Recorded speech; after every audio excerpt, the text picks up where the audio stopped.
manner. So, I urge every one of you to take note of the points which are going to be briefed over here. So, to start with, I request Dr. Naindra Khan, Dean Academics, VRT Chennai, to discuss in detail about the academic process which we follow at VRT Chennai.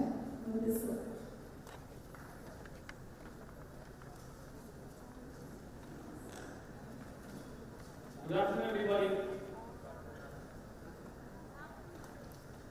So, I am Naindra Khan, Professor, Computer Science and Dean of Academics here at VIT Chennai. So, what we will do in the next few minutes is to walk you through the academic processes at VIT. Alright? So, like I am told, pay attention to what's happening. It will be useful throughout your 4-year stay in the campus. Okay? So there are a lot of functionalities, facilities that will be available, and if you remember them, you will be able to make use of them at the appropriate time. Okay? So again, welcome to VIT. Right? This is, I would say, probably the best decision you've made in your life. You've tried many options, and you finally settled down at VIT. You made a good decision. Welcome again. Okay? So VIT is a place to learn and a chance to grow. That you realize over the years, you are here with us. This is our vision. The vision of VIT is to transform your lives, all our lives. Okay? Through excellence in education and research. So you have come here for a good education. You stay with us, follow what we advise you to do. You will be transformed at the end of your journey inside the campus. In the morning session too, both the chief guest and the guest of honor did mention it's time to work. Okay. Just have a look at read that slide. The point is, all of us during our school days, we have been told by our parents, including me, study well, do well, get into a good college, then you can relax. So we slog 4 years. But now I will tell you it's not the time to relax. There are people who come behind me who will also tell you the same. This is not the time to relax. This is time to make your mark. To make your mark, you need to put your footsteps hard, right? So every step you take will mark your journey, and don't relax, right? Have fun, take your time, enjoy the campus life. Like the Vice President said, enjoy life. There are so many other things that are part of life, not only academics. Yes, that too do in moderation and but don't miss out academics, because somewhere down the line that will come at the end. One question. Until you pass out from the institution, that's it. Okay. Once you get into a good job, nobody cares about where you study, what you study, all of that. Okay. So, with respect to academics, the most distinguishing factor at VIT is the fully flexible credit system. Alright? So, what is your fully flexible credit system? This is a system where you as a student choose everything with respect to academics. Alright? Anything and everything with respect to academics is your choice. Alright? You can choose when to study, morning or afternoon. You can choose under which professor to study. Okay? Morning, Professor X or Professor Y. You can choose which set of courses to study. Course A, B, C, D or A, B, X, Y. Your choice. Alright? That's the facility you have at VIT. Okay? So, if you do exercise all of those choices, you will have a different timetable. You will be able to design your timetable. All the time in school, we have been told this is section A, we will have this timetable, section B will have this timetable. Somebody designed the timetable for us, we were sitting in those classes fixed.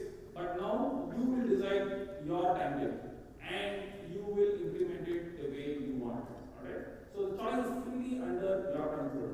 That's the flexibility you have at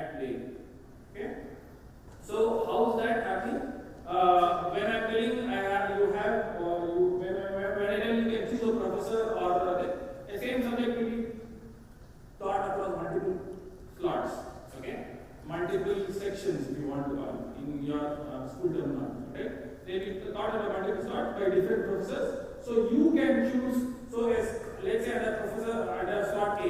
What is slot A? I will just tell you in a few minutes. Under slot A, let's say physics is being taught. The same physics will be taught by 4 or 5 different professors. Alright.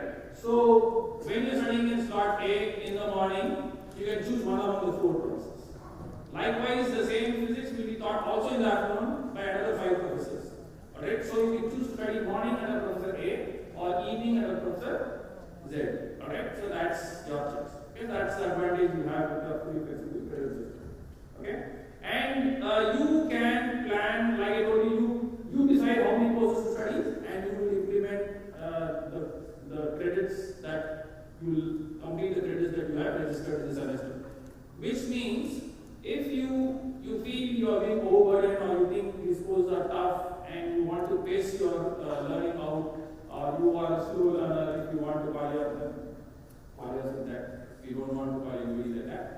But if you want to pace your study over the time, you can register best number of credits. You can just register the bare minimum number of credits, 16 credits is the bare minimum per semester. You can register those courses and study only those courses. Alright? And you think you are an action-packed guy and then give me more is your way of doing things, then register up to the max of 27 credits, 6-7 subjects in a semester, and go ahead and complete all those courses in style. Alright? So you could fast track and do more courses every semester. So what would happen that is that in that sense, if you do max credits every semester, you will end up finishing all the credits before your 4 years. Which means you can use your end time, the last semester, you are completely free, you can use it for placement, studying, preparing to study abroad, doing good projects, doing research, all of that constantly is available for you. Okay? All of this can be done during the other periods of time also. But now you have a solid 6 months to 1 year time that you are free to do the way you want. Okay, so that's the advantage you have got. Okay. One very important point I want you to note is that unlike what your parents would have gone through, is the problem of suppose you fail a course inadvertently or whatever, you didn't prepare well, you fail the course, then you cannot, like our parents did, you cannot write an arrear. Okay? You cannot redo only the end semester exam and clear it the next time. No. So at VAD, you will have to re-register the course and you have to sit through the 3 months or 4 months of the course, go through all the assessments again, and then clear the semester. Alright? So the point is that when you don't do well in any particular course, you will redo the course in the entirety the next time whenever it is offered and you are able to register. Alright, so that's one point that you should remember in mind. So that the point why we stress that is, especially day 1, is that you don't relax and miss out on crucial things, simple things which you have got in a good grade. And we don't want you to redo the course ever. Alright, so this is just like fire will burn your hand, don't burn your fire. This is something like that. Alright, so keep this in mind, the back of mind, so that you work hard, whatever you do well, you will get through. Alright, so that's the point with respect to a failed course. Alright, so these courses, failed courses, we generally offer in the summer. Alright, summer is May and June, summer terms, in which case your friends will have gone for vacation, you will stay back with us and complete those courses. Alright, so that's the way we will do it. Or you will also register in the next semester whenever it is offered along with your juniors. Okay? Then there is one thing that we every semester we publish, that's called the academic calendar, that tells what happens when during every course, every semester, meaning to say every 4-month term. Okay, what happens, what are the key dates. So we will publish a calendar, something like this. It will be circulated in your mail, it will be available on VTalk, it will be available on the intranet. So these things will tell you the crucial dates, when the first examination, generally after last month, when the next examination, generally after 24 days, and when your end term exams, when your last end term exams, when your theory end term exams, when are the holidays, so when can you book your tickets, when you need to come back, all of that will be given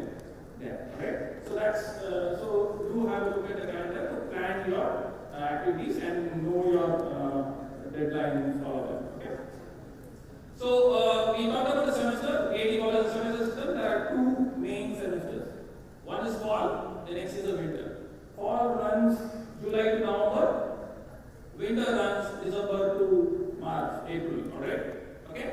And after that, after April, May, June is generally a vacation time, half of June. So during that time, if unfortunately you had a backlog, then we will offer the summer semester for you to recoup and complete those courses. So the summer term happens during summers, that is May and part of June. Right? So those are the three key terms that are there. 3 semesters that are there at PA: fall, winter, and summer. Okay.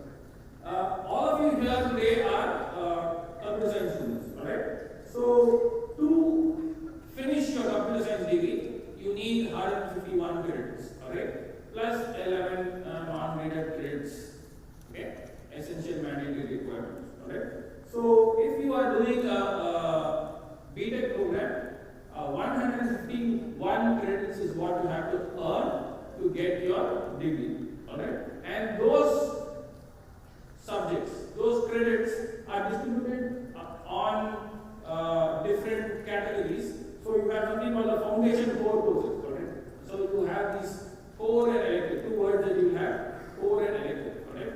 One is called the foundation core, which is your maths, courses like maths, physics, chemistry. Okay. The humanities, management, all of them will come under foundation core courses. Then you have some basic courses that are essential for engineering. They are called discipline-linked engineering sciences. You have 12 credits of them. Then core computer science courses. That will be called as discipline core, and optional courses that you can choose to study in computer science, that will be called discipline electives. Alright? Then you also have projects and internships. That sum up to 9 credits, and sum up all of them together would be 151 credits. Then you will have the non-graded credits, credit requirements like environment science, Indian Constitution, okay, ethics. Those type of courses would all be non-graded credit requirements. You will complete 11 credits worth of courses. These will generally or almost always all be offered via online portal of VAT called Whiteboard, right? VAT online. Right? All these courses will happen parallelly during the semester. Okay. This is one thing you need to pay attention to. What is the course? Alright? So if the course structure. So every course you will get a syllabus. The HOD will be talking to you in detail about that. They will give you a course curriculum. Program curriculum, and then they will give you a course syllabus, and that will have a structure. Okay, that structure has something called LTPC. Alright, lecture hours, tutorial hours, lab hours, practical hours, and total credits for the course. So if you study one course with this configuration LTPC as L3104, it means per week. L being 3 means you will have 3 hours of lecture that week for that one course. Alright? If there is a T as 1, tutorial 1 hour of tutorial will be there. Alright? Meaning you will do problem solving, pen and paper, problem solving probably, depending upon the course, you will have that as a contact hour. If you have a P being 2, it means in that every week you will have one lab session worth 2 hours. 50 into 200 hours, 100 minutes. For ease of understanding, we'll use the terminology hours. Alright? And if you complete that course with this 310 means you will earn 4 credits. Like this, every course will have some associated credits. Suppose in this case you will get 4 credits. Like that, you will do multiple courses, 40, 54, 45, about 45 courses in your program, and you will earn your 151 credits. Alright? So that's how both things go. So every one of them, every one means 1 contact hour per week. Okay, for lab alone, 2 hours of contact is equal to 1 credit. Okay, so that's just for information of yours. So generally, you will have something like this. There will be different types of courses. You will have courses that are only purely theory. Alright, so you will have a credit structure like 3003. 3 hours of lecture per week. That's it, nothing else. Alright? Or you would have a course that is only lab. Alright? So physics theory and physics lab. So this physics lab is only a lab alone course. Lab only course. So you will have 0, no theory contact, only 2 hours of physical contact for the lab. You will earn 1 credits for that. Alright? Okay? And sometimes you will have theory and the lab combined, like this 1043. Alright? In which case you have 2 hours, 1 is 1 hour theory, 4 is 2 lab sessions per week. Alright? 2 hour sessions per week. Okay? You will get 3 credits for that. So any such combination is possible. Just for understanding, this is how your every course will have this credit structure there. Looking at the credit structure, you will be able to understand how many hours of theory contact I will have per week and how many hours of lab sessions I will have and tutorial is being. Alright, so that's what you will understand from that credit structure. Okay. On screen, I have shown you something. That is a one-page document of your curriculum. Alright, all the courses that you can study in the course of your stay here. Alright, during your sessions when you meet your HOD next 2 days, you will be shared this information in more detail. Alright, so but just note that for every program you have this one-page document or 1 or 2 page document that has the credit structure, how many courses, how many credits, and every course what's the credits. Is it a mandatory course or is it a core course or is it an elective course? All of that is categorized and given. Your head of the department will give more insights into this. Okay? Do pay attention at the time. And I'm just showing you that one such thing exists. And this will also be there in your VITA. So in your VITA, when you look at what is block curriculum, these list of courses will get displayed in due course.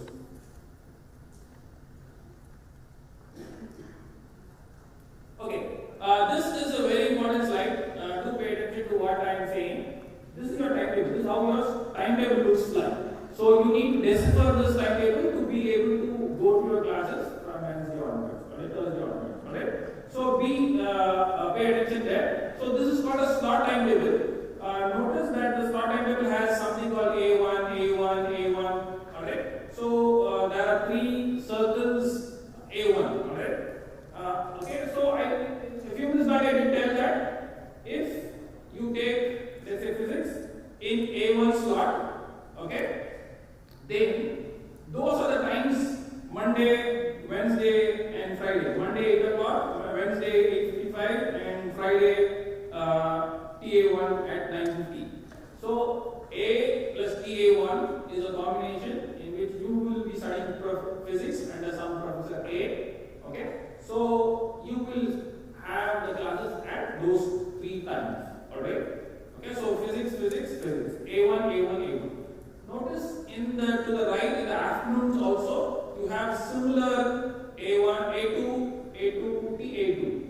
I did tell you to study physics in the morning or you could study physics in the evening. So similarly, what will happen is some other Professor V would be teaching physics in A2 slot.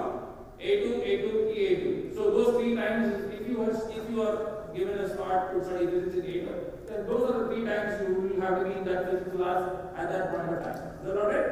So like that, for every course, a course will be associated with a slot. Alright? Okay? It could be physics, chemistry, engineering, induction engineering, whatever it is. Alright? Or programming, whatever it is. Alright? So it will be associated with a slot, and in the slot will say A1, A1, TA1. Okay, which means you look for where all A1 is and TA1 is. That's the place where you will be in that room, in that time, under that prof. Okay, so you will have a time. In your VTOP, the time, also the room number will be given. AB1, AB2, 304, 403, some number will be given. Right? So be in that room at that point of time to participate in that class. Alright? Okay. So your lunch break starts for all of you freshers. The lunch break starts at 11:35. Alright, up to 12:15. Alright, you are having an early lunch. The rest of the seniors are having a late lunch. Alright, just to stagger your timings in a mess to make it comfortable. You have a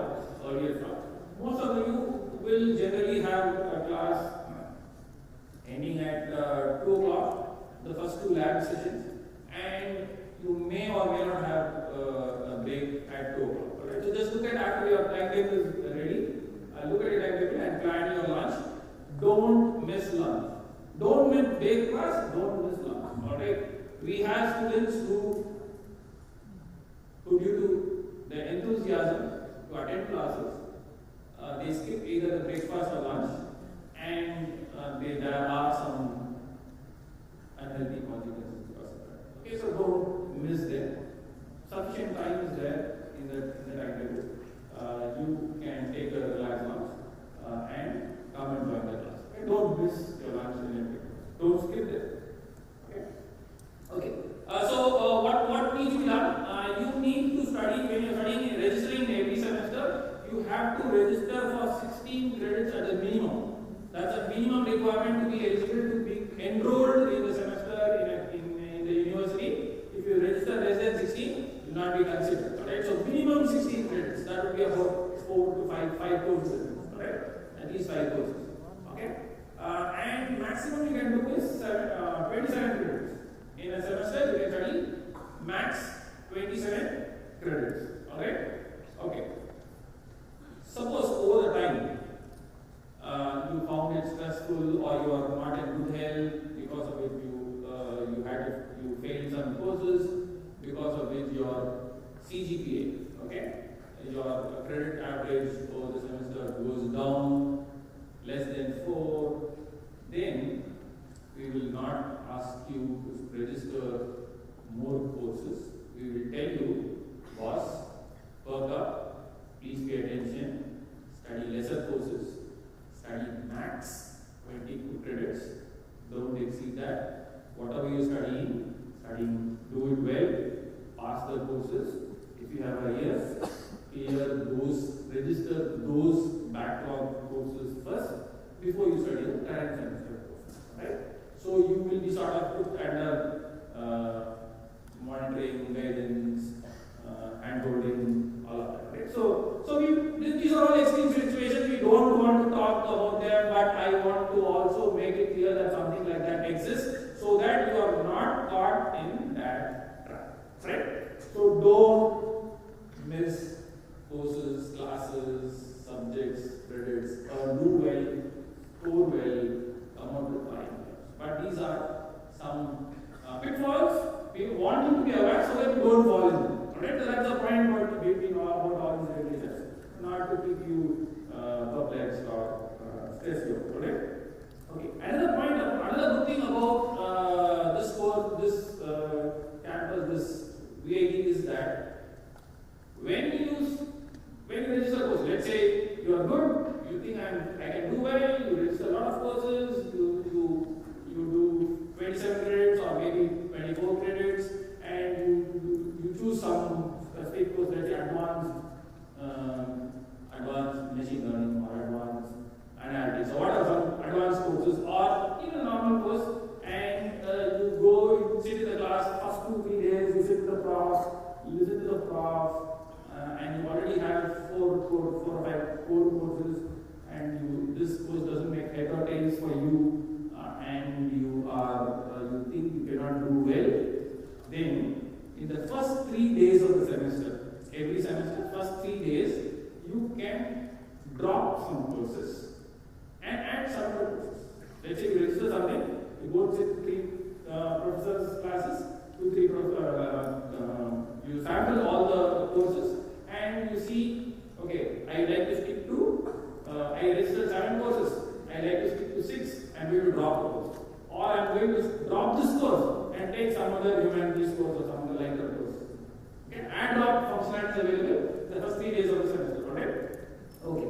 Then comes, you can also, let's say, you try, no, I am good, I can do well, and you put your full effort, and at the end of first examination, continuous assessment test 1, CAT 1, you don't make the grade, you perform poorly, then you think, no, if I continue, I am going to perform very badly. I may fail the course. If you think that's the case, you can withdraw from the course after the first examination, continuous assessment test 1. Okay, you can withdraw the course, but it will show in your grade history that it's withdrawn. And next time you register the course, you have to pay an additional payment need to be made and re-register those. But it's better than getting an F grade in that course. Right? So all the options are available in your hand. So fully flexible for you to decide what you want to do and what you don't want to do. Okay. Very important is this slide. You have, it talks about assessments. The SOE will give you detail much more about it, but this I am stressing about the continuous assessment. You have two exams, continuous assessment 1, continuous assessment 2, CAT 1, CAT 2 we call, and you have your final assessment test, FAT, end term examination. Okay? FAT. Okay? So CAT 1 and CAT 2 carry 15% weightage. You write an exam 50 marks and it has 15% weightage. Okay? And you have something called digital assignments or CAM. Okay? Continuous marks, which is the faculty will tell do this assignment, or do that assignment. They will give up to 3 assignments, or they will have a quiz, an assignment. They will ask you to do a project. They will have to ask you to do an implementation, a hands-on session, anything. Or there is a research paper. Choice is to the faculty. They will give you a continuous assessment, digital assignment, which is also worth 30 marks. 30 marks in whole. So 60% of the marks goes for continuous assessment, internal assessments. Alright? Only 40 works for the external, the end term examination, not external, end term examination. Alright? So if you don't do it properly internal, there's no way, even if you get 100 out of 100 in the end term examination for every subject, no way you will pass. Alright? So do well during your internal assessments. Alright? During your regular CAT 1, CAT 2 exams, as well as your digital assignments. Do well, they help you to score and improve your grade. Okay. And all the assessments go via HOTS question, higher order thinking questions. Most of you would have been from CBSE, so you have experience of higher order thinking skills questions. So the courses will be oriented to what they have taught, what was discussed in the class, and oriented to that, but it will not be explain, define, okay, those type of questions will generally not be there. Okay, more on higher order thinking skills, testing whether you understood the subject. Okay, so be prepared for that type of question. Okay, and one of the exams I wrote CAT 1 and CAT 2. CAT 2 is an open book examination. Okay, CAT 2 is open. You can bring any textbook that you want to the examination, refer to it and write to it. But if you refer, it's not going to be questions are not going to be answers not going to be in the question. Okay. So that's all the point. Okay. So use it as a reference material, but you most likely not find the answer in the book. Okay. So, but it is a open book. Okay. So basically, point blank that is you don't need to remember mother. You only need to understand and learn. So if you understand, no issues. Okay. You will be able to quickly solve the problem. Okay. Finally, we will use metrics in evaluation. They will give you challenging instruments in your labs. The labs will all be challenging instruments, and sometimes we also do virtual labs, and we also have functionality to do remote labs sitting at home. We could also do in some certain courses. We will be able to run experiments in the lab on the equipment that's actually inside the lab. So again, stressing, if you have a backlog, you fail the course, you get an N grade or an F grade, and you have to re-register the course in the next semester. Okay? So that's a key point. So avoid that as much as possible. Okay, very important. One thing that's very much stressed, and people actually, students actually miss the point. They actually don't pay attention, or they are casual. Is that attendance? You should attend all the classes. You come here to learn, you should attend all the classes, you should have 100% attendance. But a minimum of 75% is required to write the examination. CAT 1, your attendance will be checked for that subject.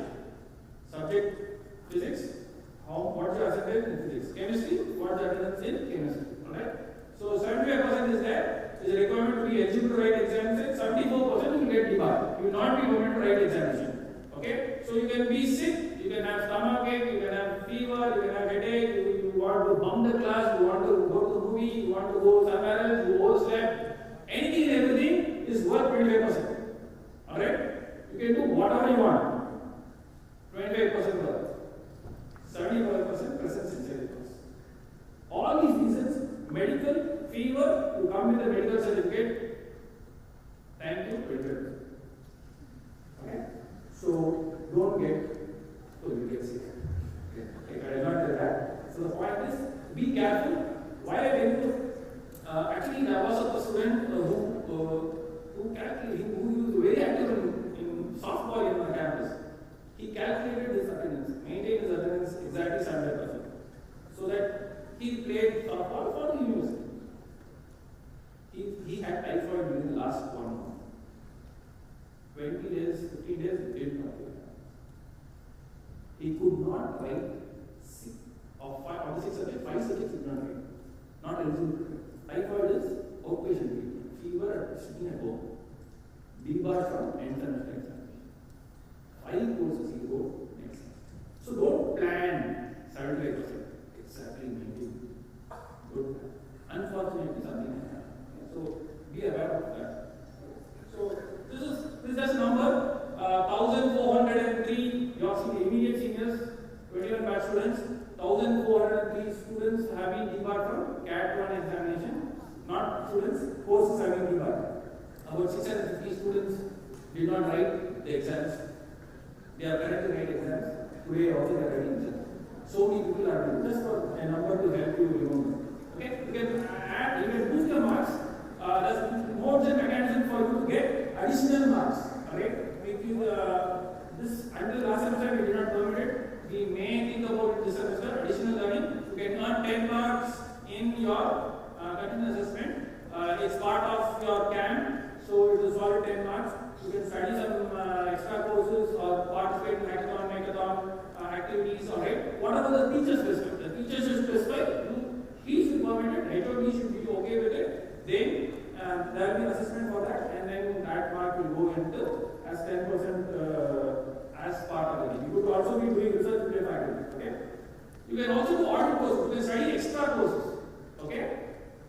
For BTech students, you can study one course in your whole program just because you like that, alright? Not because you want to get grades, but you study. You will go through the examination process, all of that is possible, but it's an audit course. You can do audit course, and you can also do study extra courses, paying extra. Okay, you study any number of courses. It will be it's possible. Means say we promote learning. Okay, that's the point. Okay. You can also do, this is an important point, the ProVC finals, 2 means. ProVC did mention in the morning, BTech CSE with mechanical engineering, alright, or BTech mechanical with artificial intelligence, or it could be BTech civil studying computer science. All of that is possible. You may have wanted to study, okay, you are all computer science students, but you can study mechanical if you like racing and all of that, and you want to do automotive or whatever it is. It is possible, okay? So that additional expertise can be gained, not an issue. Okay? That comes via minus. Minus means you have to study extra 18 to 20 credits extra. Okay? So you will get BTech computer science with minus in mechanical engineering. Okay? The mechanical department are told these are 18 credits to study. You study them, they will give you a minus in mechanical engineering. Alright? Okay.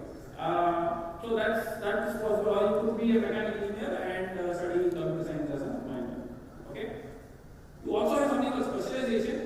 Here too, you study 18 to 20 credits extra to study minors to get a specialization in, let's say, artificial. You are playing CSE and you want to do artificial intelligence specialization, or you want to do cybersecurity system specialization, okay, or cybersecurity specialization. You can do any of them, right?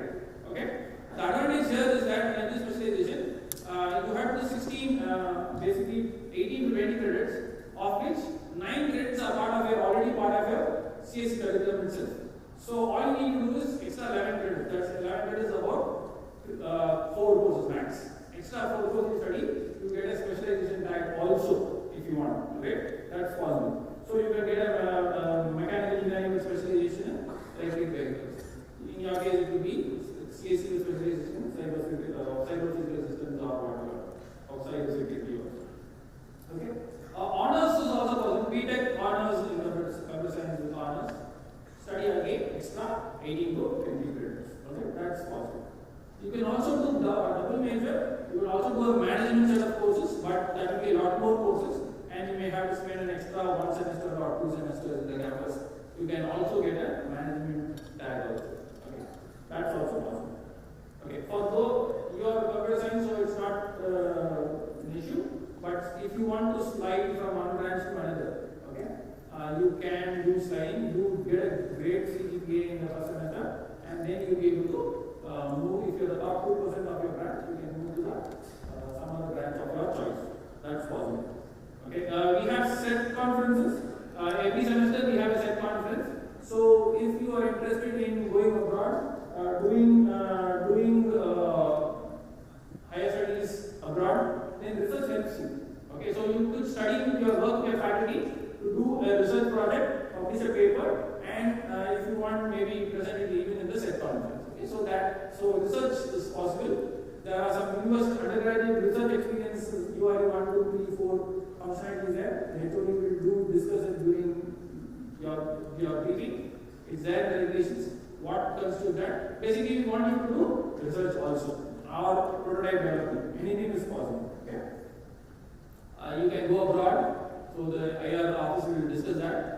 You can do your capstone abroad or in a company in an internship. Placement will tell you that it is possible. So you can do 6 months project, last 8 semester project on campus, abroad, or in an industry. All of it is possible. Alright? Okay. So summing up, you can add drop the course. You can also do course substitution. Let's say you're continuously failing in one course, an elective course, not a core course, an elective course. You failed it. You want to substitute it by some other course. Instead of this course, you can do some other course. Substitution is possible during registration. This has to be done during registration. If you got a C grade, D grade, and you want to improve the grade, you can register along with the juniors in the regular semester and try to improve the grade. Even grade improvement is also possible. But all said and done, you need to finish your degree in 4 years. Worst case scenario is 4 plus 3 years. Plus 3 years.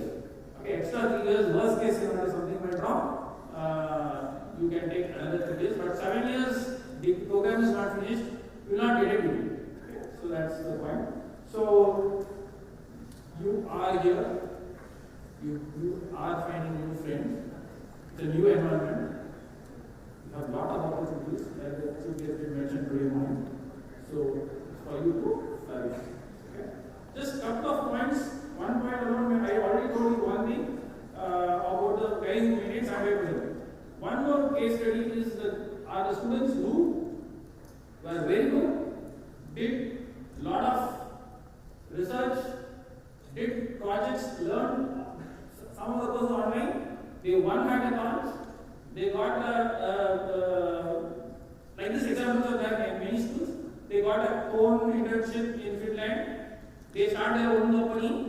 One of them, two guys together, all of it machine learning. One day they started a company. They earn in lakhs while they are in the 3rd year. Then one guy goes on to CERN to do his internship. CERN laboratories. Okay. Then one guy goes, then they graduate, one guy gets placed in IBM, another guy goes to higher studies abroad. So, like that, plenty of examples are there. Everything is possible. It's up to you. Opportunities are plenty. You need it. Okay?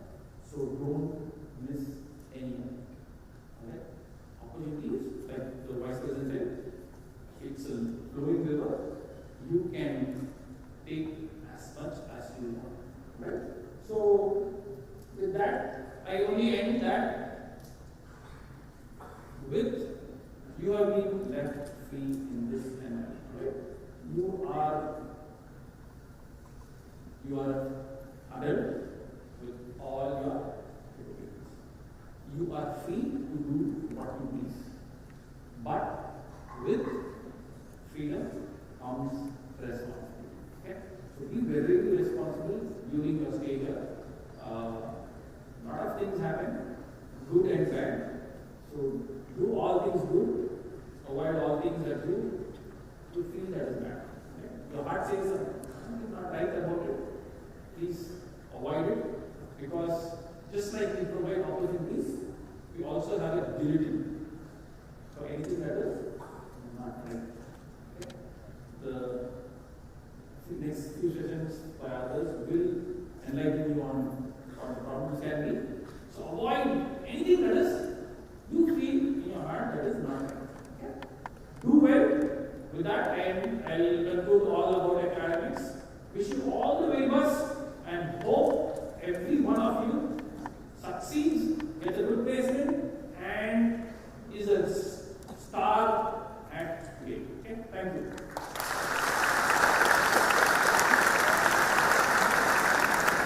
So, all of you had a very nice words about the impression today, academics at VIT, emphasizing on FFCs, the timetable, the continuous assessment procedure, and very importantly, the attendance to be maintained, and the various avenues by which you could enhance your professional life. Thank you, Professor. Now, I request Dr. Vishwanathan, the Deputy Controller of Examination, VIT Chennai, to elaborate the examination and evaluation system that is stringently followed at VIT Chennai.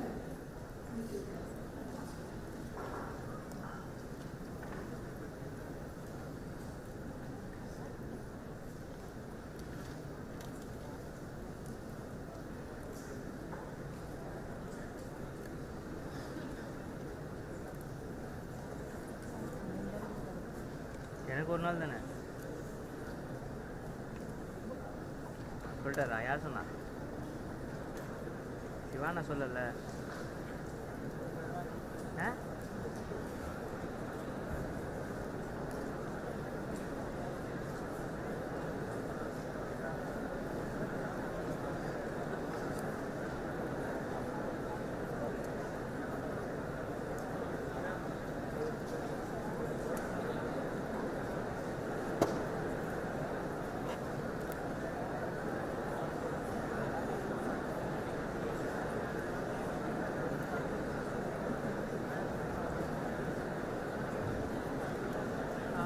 Good afternoon to all.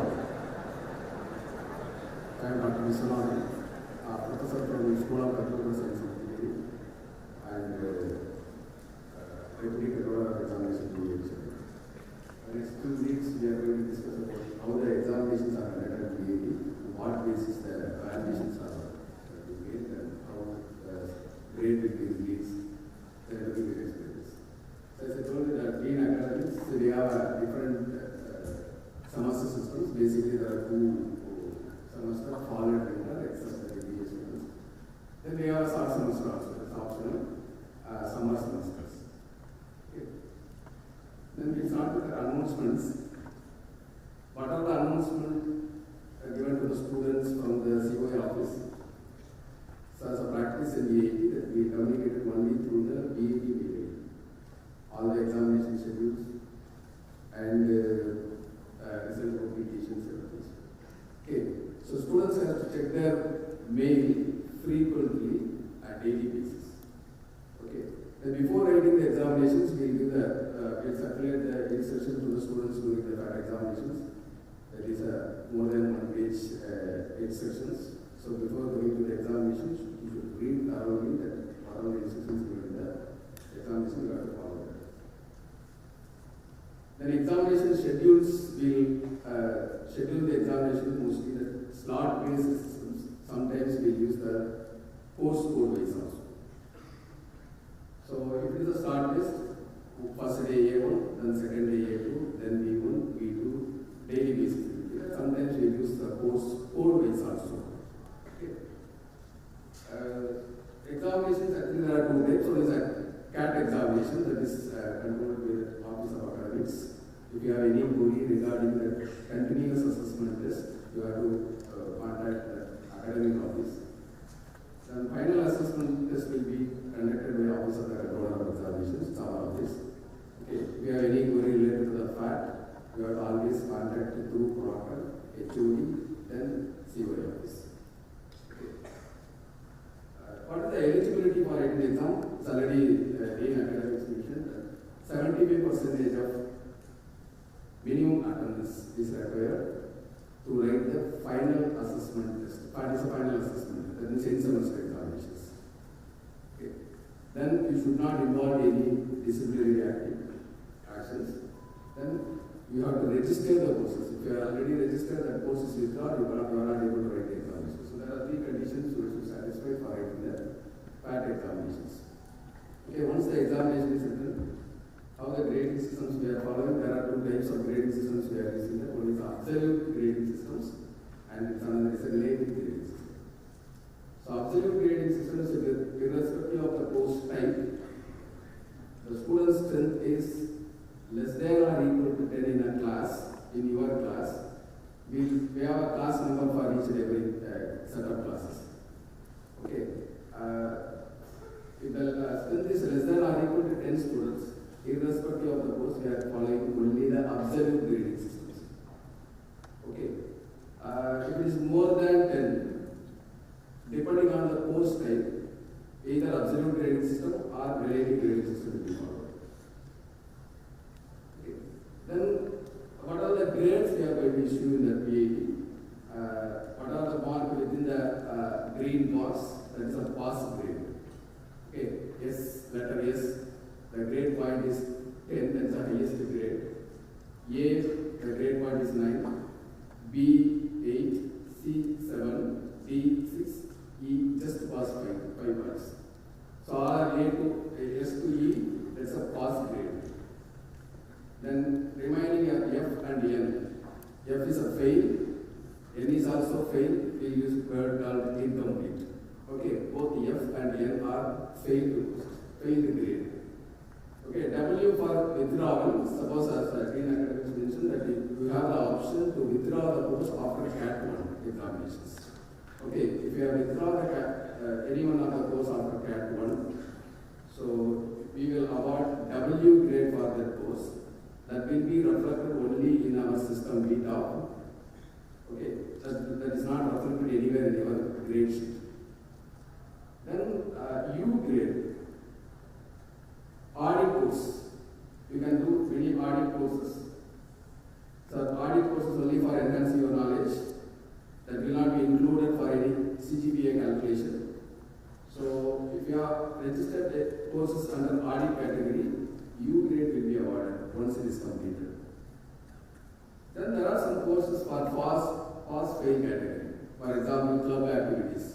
That is must for completing the degree. So that will be evaluated at the end of academic year. Okay, that's a 1 year duration of activity. So at the end of academic year, that will be evaluated. We will allot only P or F. Pass, P means pass, F means P. There is another grade for Y that is not reflected anywhere in your grade sheet. That will be only for referring purpose inside that our beta software.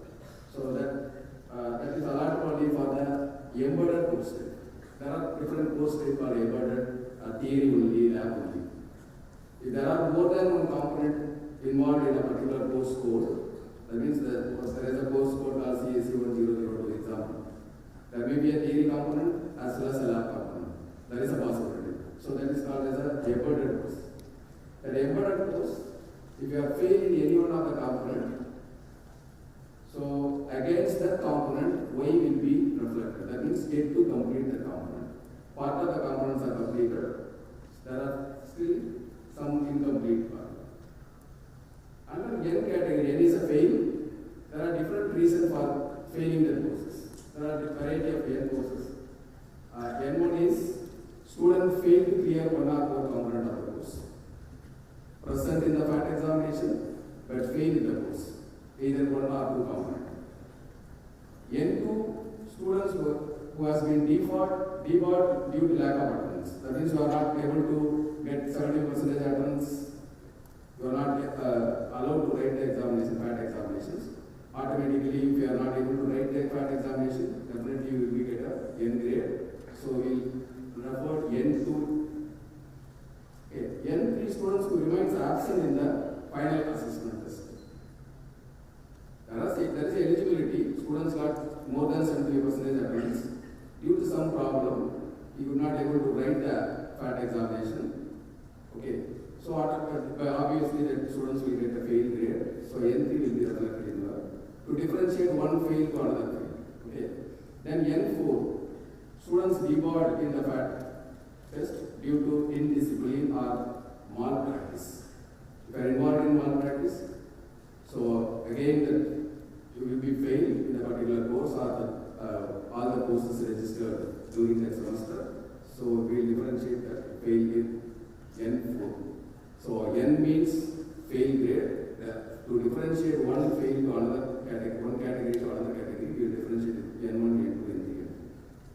Okay, all these only reflected in the BTOP software for internal references, not reflected in the grade sheet. In the grade sheet, N will be displayed, either N or F if it is a fail. Okay. If it is an absolute grading, there are the mark range is given S grade.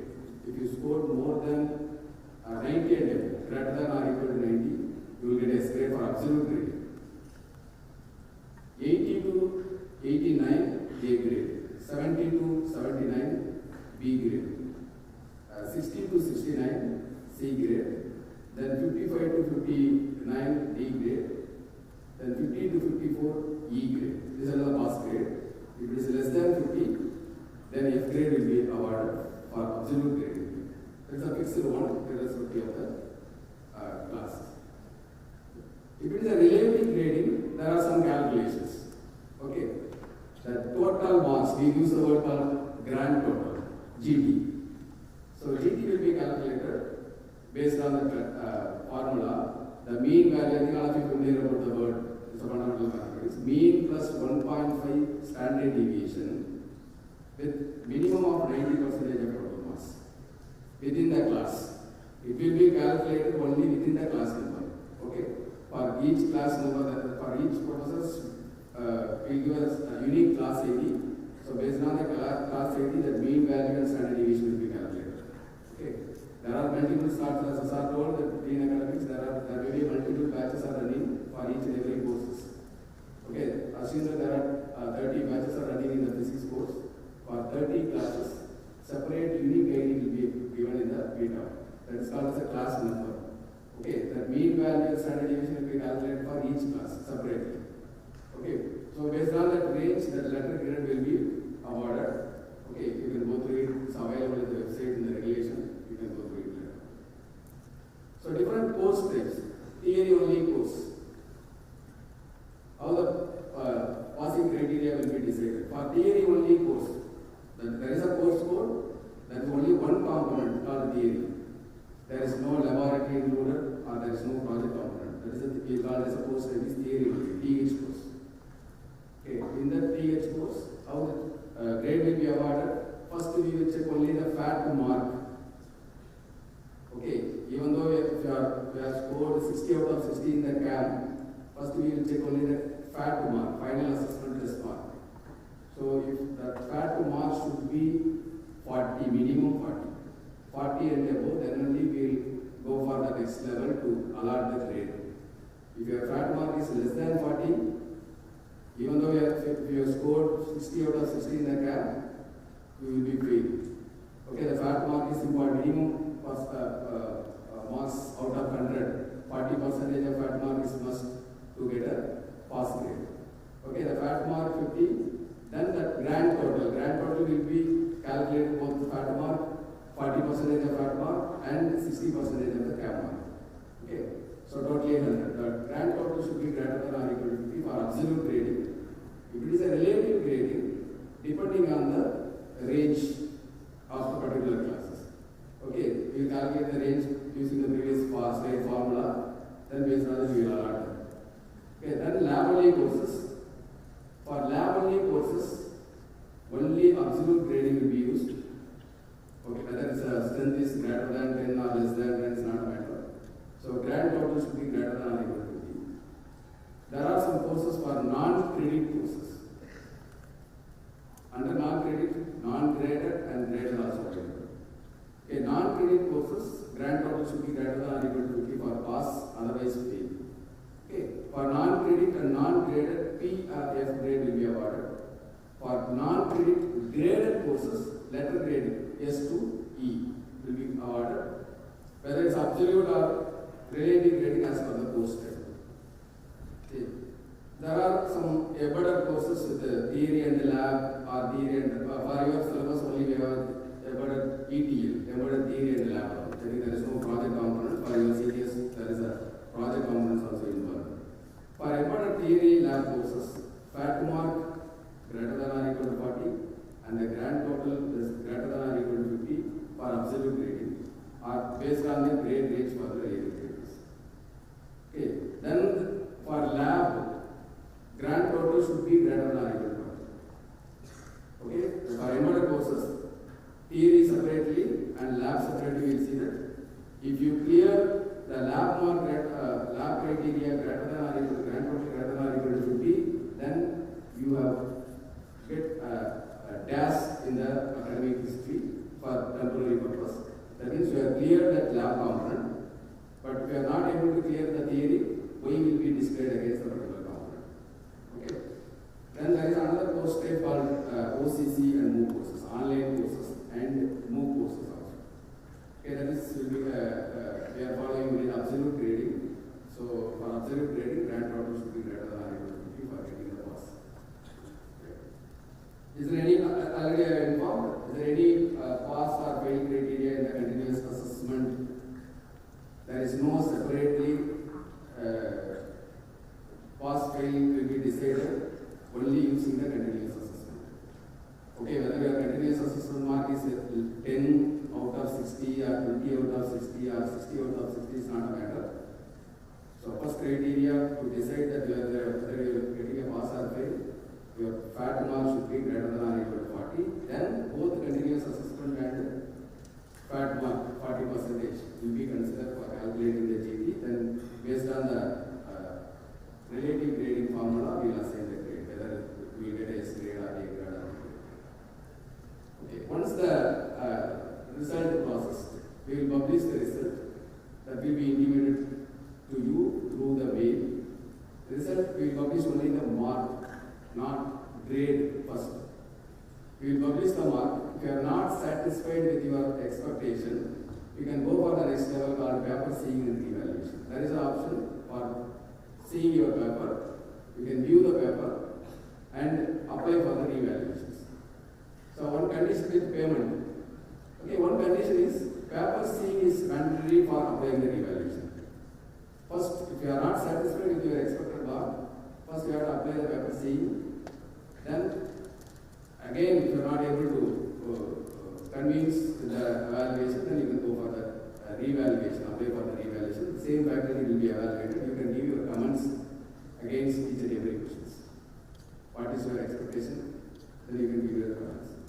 So all these are managed using our software called Beta.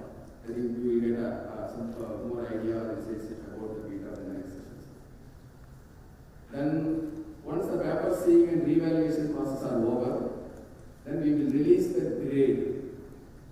Then followed by your GPA, grade point average. Then cumulative GPA, CGPA. Then your grade history will be updated in the software. So once it is updated, you can view your grade history in the Beta pages. Okay, under your registration number, what are the courses you have registered, and the results are published. All these information will be displayed in the Beta software once the grade is updated. There are different options are the course option, course distributions. Okay, course type is also mentioned in this. Course type, then course distributions. Okay. How the CGPA is calculated using the formula CGPA equal to summation of the credit of the particular course into grade point, what type of how much grade point you got it for this, divided by total number of credits registered for the particular semester. So suppose you have registered 5 courses, totally how much credit you have registered for the particular semester. So that is the summation of CA, the denominator. Suppose you have registered 27 credit in this semester, the denominator will be the 27. Okay, what is in the numerator? The individual credit for the particular course into grade point for the particular course. Suppose physics 3 credit, your grade point is S. S means 10, 3 into 10 plus another course is 4 credit course, A grade, 4 into 9. So you have to calculate, then you will get a CGPA values. Right. Everything is over, but there are some issues. I am not well during the FAT examinations, not able to write. I have scored 60 out of 60 in the camp, but during the FAT examination I have a problem. Is it possible to write the FAT examination again? There is a possibility with certain conditions.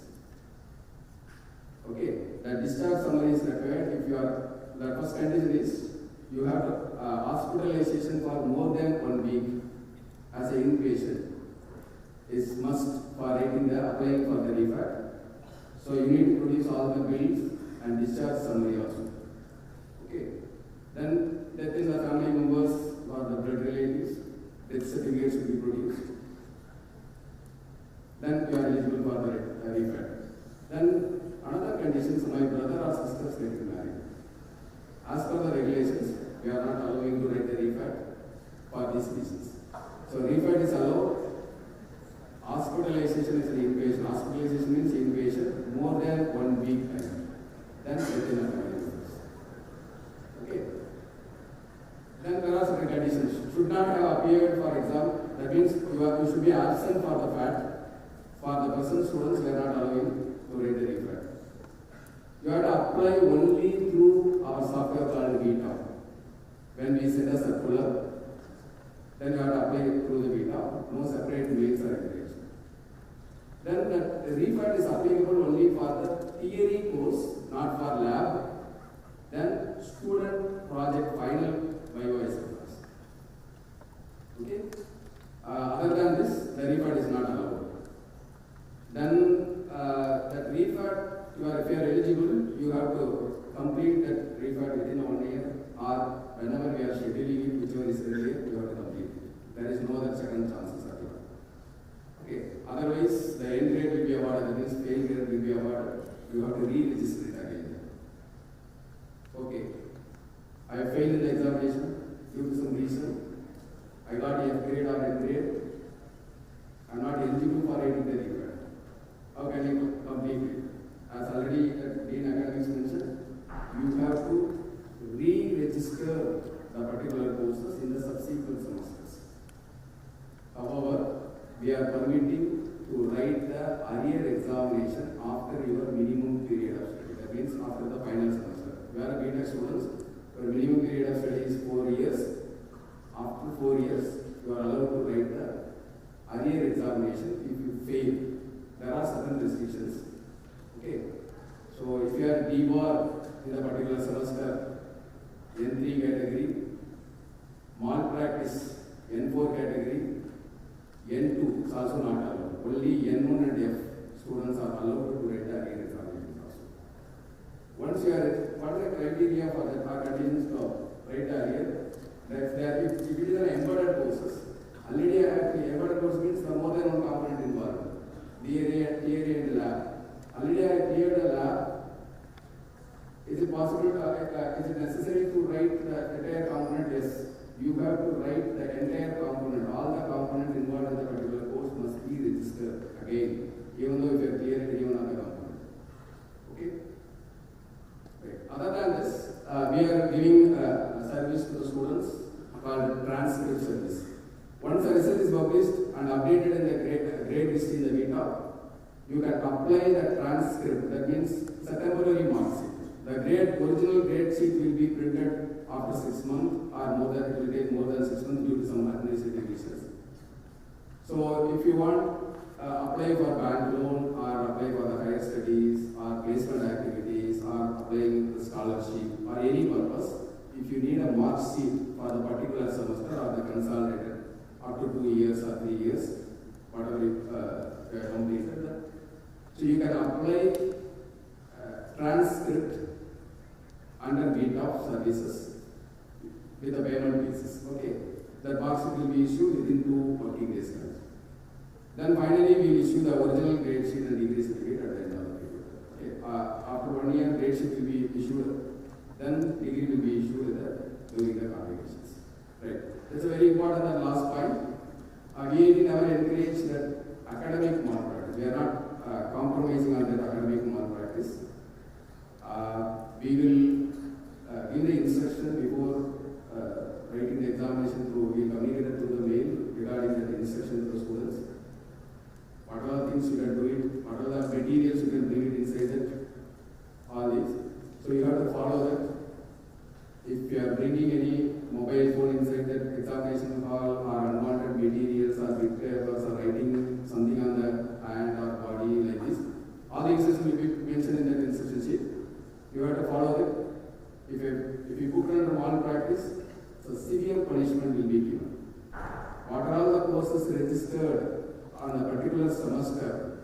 27 credit. Suppose we are registered 27 credit around 67 courses. All the courses will be awarded as grade will be awarded, N grade will be awarded for all the courses. If you found even one case, one examinations. Okay?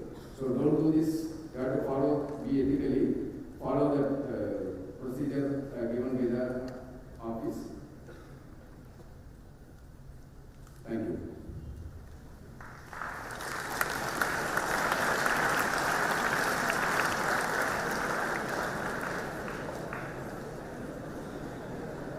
Thank you, Professor.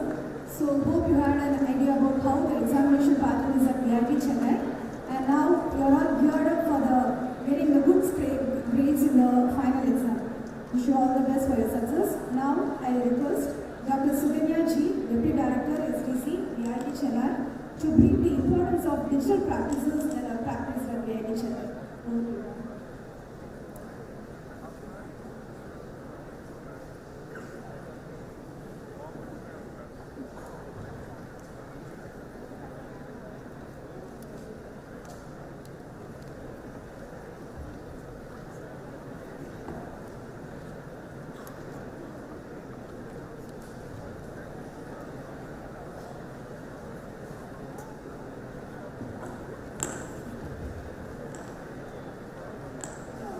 Great afternoon to all the student friends over here.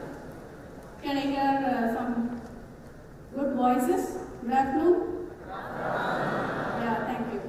So first of all, our foremost wishes to enter into VIT family, and myself, Dr. Suganya, basically belonging to School of Computer Science and Engineering, now additionally holding the responsibility of Deputy Director at Software Development Cell.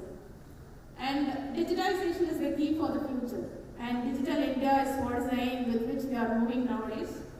And to get aligned into the path of this Digital India, VIT has already set its career path way back from 2010 onwards, from its inception in Chennai and before that in Vellore itself, through its digital activities.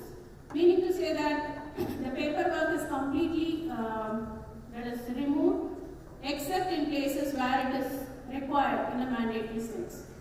Other than that, all the practices that we do follow, right from the application submission till the end of degree awarding, the process to go ahead will be digitally, that is, will be done digitally by you and by the people who are actually responsible for that. So to pave the way actually, so we have two teams responsible for doing this. One, we call it as the Center for Technical Support, which is taking care of all the hardware setup at this institution. And we have Software Development Cell together with us. We are taking care of all the software related activities. We both go hand in hand to take care of all the digital initiatives and the digital practices that are followed in VIT. Hopefully you already have a good knowledge about it because you have applied your application through VTOP, which is actually copyrighted by VIT. The best thing is that all the softwares that you use, from your date of application, even if you pass out and you stay with us as an alumni, everything is our own products, copyrighted by VIT. It's not outsourced. So that's the pride of us. And looking at the Center for Technical Support, again we have an Assistant Director, Dr. N. Maheshwari ma'am. She also belongs to School of Computer Science and Engineering. She is studying the department together with Manager Systems and Assistant Manager Systems. And there are a group of team who is doing it. The responsibilities they take care of. Yesterday when you enter, you would have gone through the digital ID card printing process. That is taken care. And all over the university, we have surveillance cameras, the Wi-Fi support, the broadband support, and whatever support they are giving here through this broadband giving internet connection, all the support, live relays, everything is being taken care of at CTS, the Center for Technical Support. And we do have the corporate like data centers with us.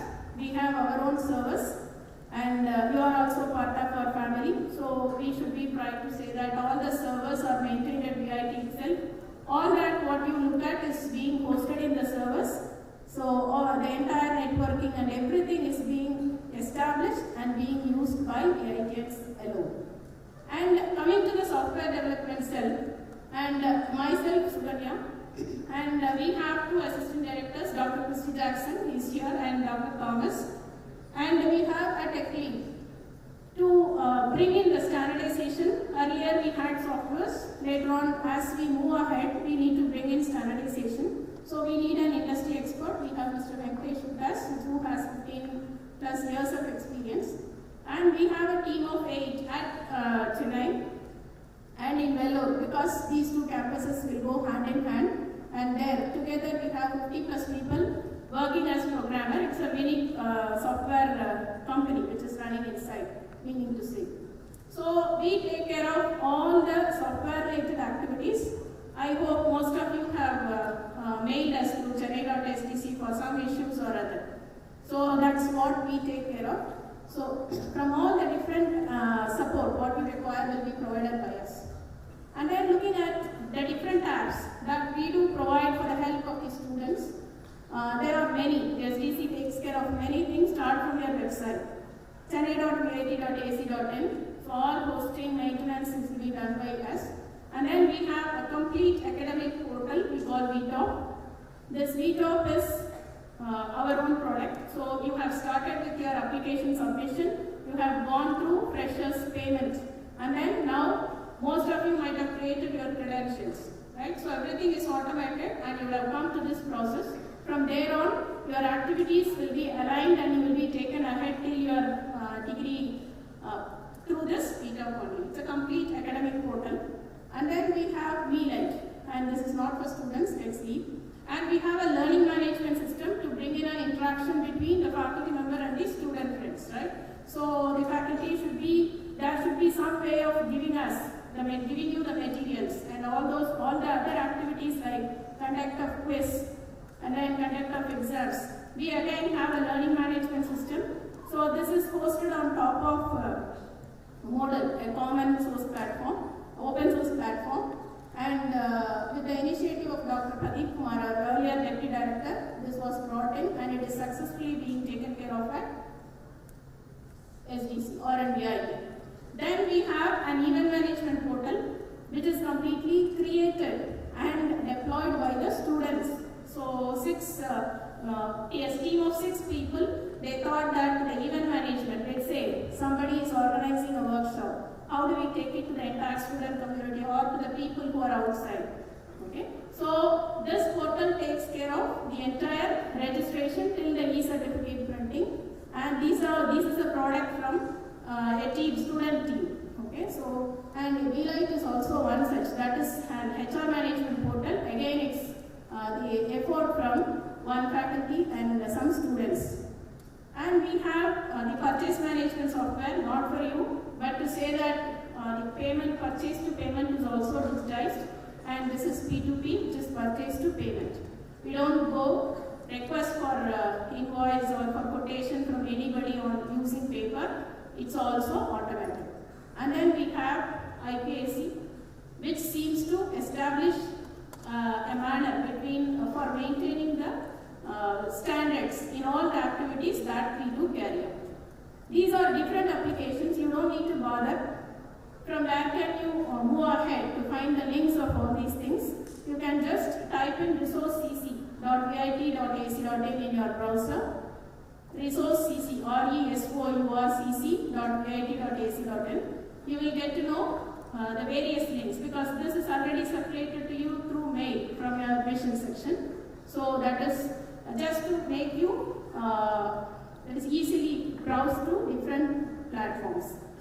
And this is the first process as you enter into VIP as a student. This is the first process you would have done. You could have gone to create a student profile, and then once the student profile gets done, next step is to establish your VTalk login.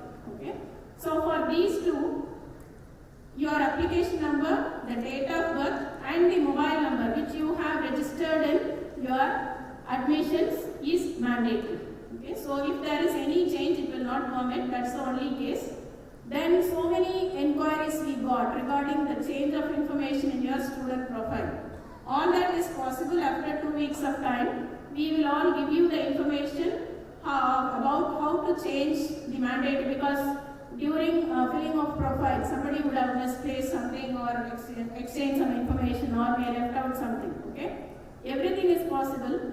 So now it is completely loaded and we have many things to do. So after 2 weeks of time, you will be given the procedure of how you can change those things. Okay, until then you can settle peacefully and then you can take care of rest of your activities.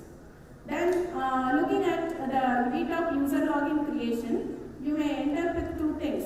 One is when your contact number or date of birth is mistakenly given, you will not be permitted to create login.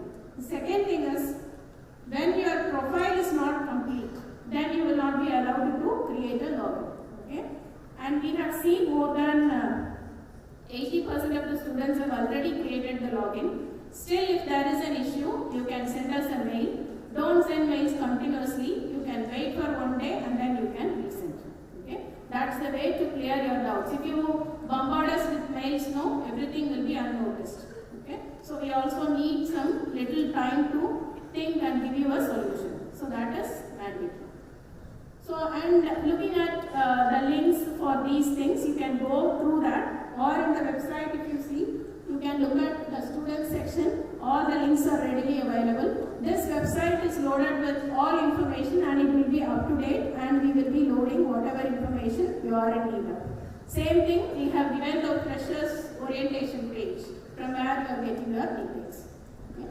And then through these, what are we trying to say? Okay? So these are the little bit of softwares, because it needs to be extended a lot as we know. And these are the things that will make you digitally comfortable inside the campus. You don't need to walk here and there trying to get things done. Okay? So only thing is you have to be confident about the concepts and the process that will be taken care. You don't need to run to anybody. It will be taken care of when it is given proper time. That's the only thing we request you. Okay? While proper information and enough time is required by SDC to sort out your problem, only for that we are here. And what VTalk is taken care of. Okay? A little information about VTalk. Okay? So this VTalk is, as I told you, it's a complete academic portal. So it takes care of multiple things. Okay? Starting from your admissions. Admission is part of VTalk. Then we move on to academics. Academics, I hope you had enough information from Dean Academics. You have the course registration. This time it will be cohort. From next semester onwards, you will be given the option to register your own required courses. Right? So those will be taken care of through VTalk. And once it is done, you will be given the option to have a look at your timetable. So those facilities will be taken care of as part of the academics. Then as and when the faculty posting your attendance, you can see that. Okay? All the academic related activities, extracurricular registration, everything will be taken care of in VTalk. Then you have finance, right? You have paid your payments through online payment. We are not encouraging debit card, cash or TD nowadays. Everything is digitized. Use your Paytm or PayU. Little more we are adding in a shorter time. So these things are already available in VTalk. Every single payment you will get an online payment entry in the payment section. Then you can proceed through that. Then you have hostels. The hostel information, I hope most of you would have got it in your VTalk. Once it is displayed, then thereafter the process is very simple. Like whenever you want to apply for leave, it will be visible to your proctors. Proctors will be assigned to your role. Then your information, leave request or outing request or whatever is permissible by inside the hostel premises or hostel regulations will be made available. in VTOP itself. You can make use of that to apply for leave. You don't need to run to anybody. And then extracurricular, yes, a lot is there. Okay, direct student welfare will be giving you a lot of information about the clubs and other activities. Those also you can register and claim using this. And looking at proctor, the proctor and the faculty information. Who is your dean? Who is your HOD? Okay, who is your proctor? And where the faculty will be there now? What is their contact number? Everything will be made available. And examination, which you had, very important concept which you have in the last session. Everything you will get to know. The policies and other stuff will be implemented, and you will get to know about the concepts through this examination portal of VTOP. So it is important to follow up those things. Then you have international relations, and these two are very important for your career. The last two, no, international relations. When you are focused to move towards higher studies, or when you want to go yourself to get accommodated into 2 years, 2+2 degree, or 6 months outside internship in any other international universities, VTOP is the place to apply and get it done. And then Career Development Center, okay? So which is what for I hope most of your mission would be to get placed or to get settled down in a very good reputed institutes, okay, for your PG. So that is done using this VTOP, okay? So all your placement registration will happen only through the same portal. So altogether, holistically, this is a portal through which you will come to know about the activities that we ask you to do, and whatever you do will also be known to us only through the same portal. Okay? So that is about VTOP. And for any clarifications, we request you to only email us using this mail ID. Already you know that, chennai.sdc. Shortly in a month time, we are going to release help desk for this. So you don't need to mail anymore. We'll be releasing an application where you can post your queries, and it will be, you can track it, and it will be like a corporate level application. So it is in line. We'll be releasing it in a shorter time. So that's an overview about the digital practices. I'll try to take you through only the VTOP.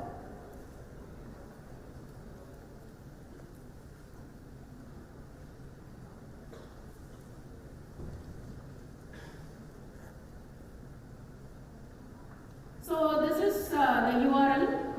You already, while you creating a VTOP, you have got this. The same link is available in website also, vtopcc.bit.ac.in. When you get into this, you have 3 types of login. The first blue color is for the students, okay, and the green color is for the parents, and the light blue last is for the alumni.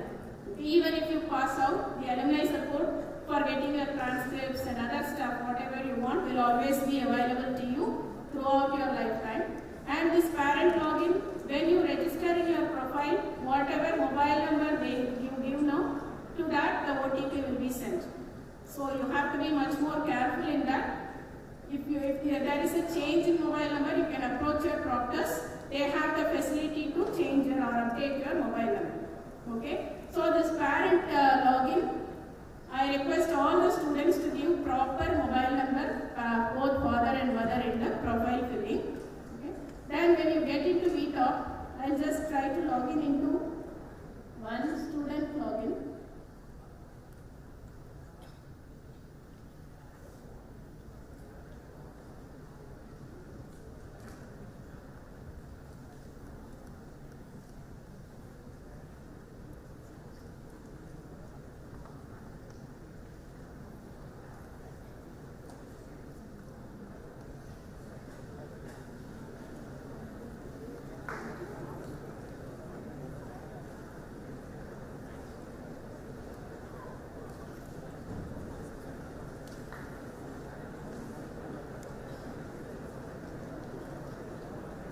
Yeah, this is the glimpse of your VTOP user login.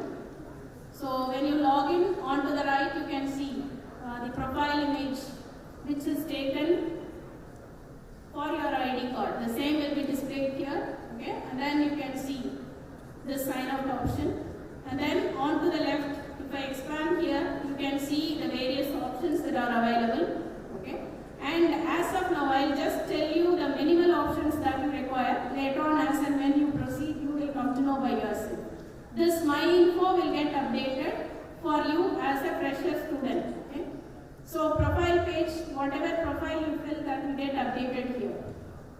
Okay, whatever student profile you fill now, that will get updated here. And then suppose if you this student doesn't have an EPT, that's why it is coming like so. Else, if your EPT credentials, the username and the password will be visible to you in this EPT credentials page. Okay, and then when you are a day boarder, your information can be given here. Then whatever bona fides you give or certificates you submit, the acknowledgement information can be viewed. The student bank information can be given. So if at all there is, finally you will be settled down with the caution deposit if you are a hostler. Likewise, this bank information is required at times.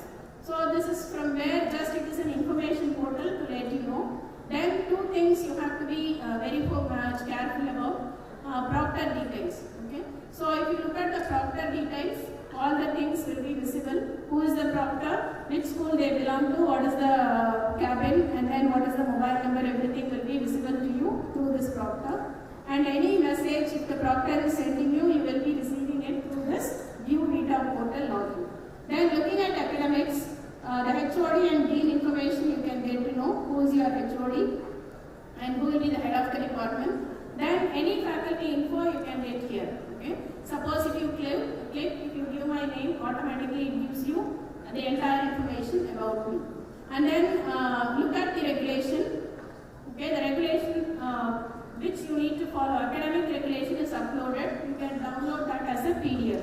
Okay, just click on that. Yeah, it's a bigger PDF. If I download it, will take time. And then my curriculum. If you click on that, your curriculum again. See how many program course, program elective you need to complete. Whatever is there available, everything will be listed out. Okay, so it will be at your hands. Then if you see, two other important things is the timetable. Okay, so how to get into your timetable? I am taking the winter semester timetable for this student. This is how it will look like. Okay, if you scroll down, these are the subjects. These are all separate components. That's why it is lengthy. The number of subjects will be very minimal. No need to bother. Okay, and this is the timetable for the student. Okay, so along with the timings it will be displayed. So you can just have a look at entire thing like the faculty name, everything will be visible to you. So this is regarding that, and you have class attendance. I'll just show one class attendance. Yeah, for every subject, how much is your attendance that you have maintained? Okay, so it will be available here. So it is mandatory to follow the instructions of academics and examination. When you are debarred, it will also get updated in the VTOP. So nobody can be able to update the marks. Okay, so once it is done, once it is generated, that is rigid, it is taken care of by the system. Even 74.6 will also be considered less than 75. Okay, no upper round off. So everything else is there as part of academics, which you come to know later on. Okay, you know, we don't need to burden you. And then look at examinations. Only 3 menus I concentrate on. Whenever the marks gets released, okay, again if you select the semester, you can get the marks. Then first the marks will be released, and then you will get to know the grades. Then finally, once everything is done, you can see the academic history. Sir has shown you the complete academic history of what the student has done and how much is their cumulative CGPA. Everything will be available in a single shot. Okay?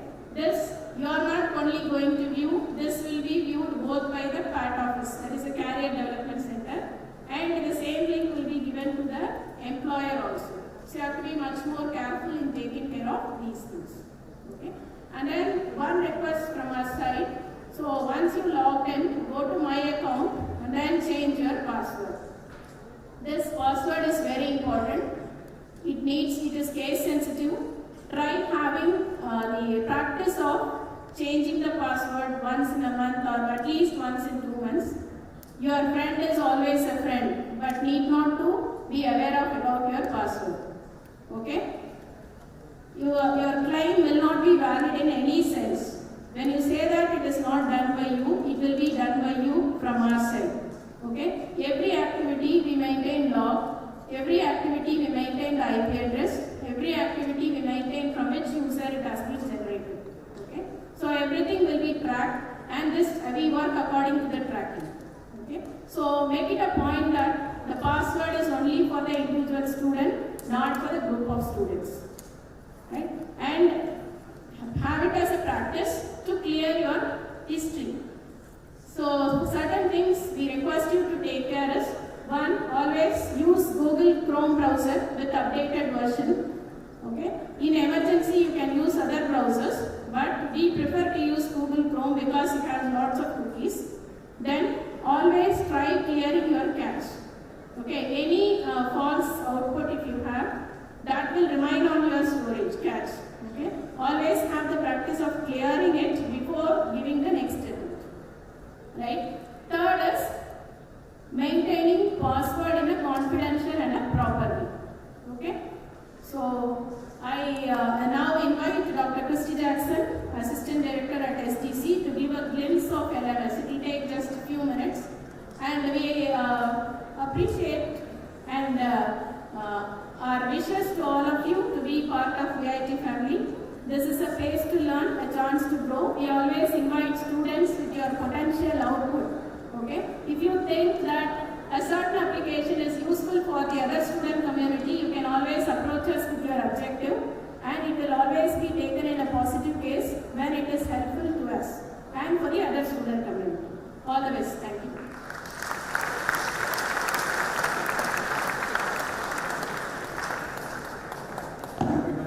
Good afternoon, everyone. I'll just walk you through the few applications which ma'am just told. I'll not take much of your time. So what we've done is, to start with, there might be different applications, different URLs which you have to remember. Okay, so for that, what we've done is we've made a marketplace kind of application wherein you go to that single URL and you'll be able to see all the applications here. Okay, it's just a redirection from this page which we've done. Okay, but just to avoid remembering all of these URLs, we've created this application. So all you have to remember is resourcecc.vat.ac.in.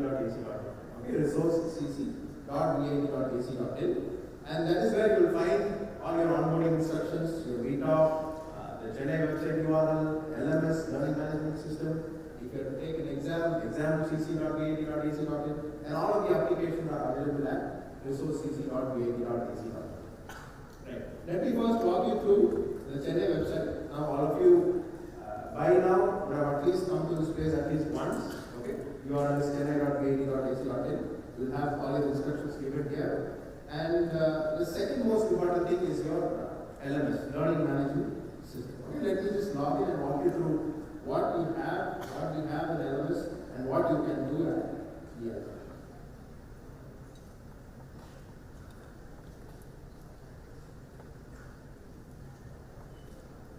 Okay, right. Once you log into your LMS, this is your dashboard, or this is the landing page which you arrive at. And if you scroll down, this is the course overview that you will get. Okay, these are all the courses that you would have registered for a particular semester.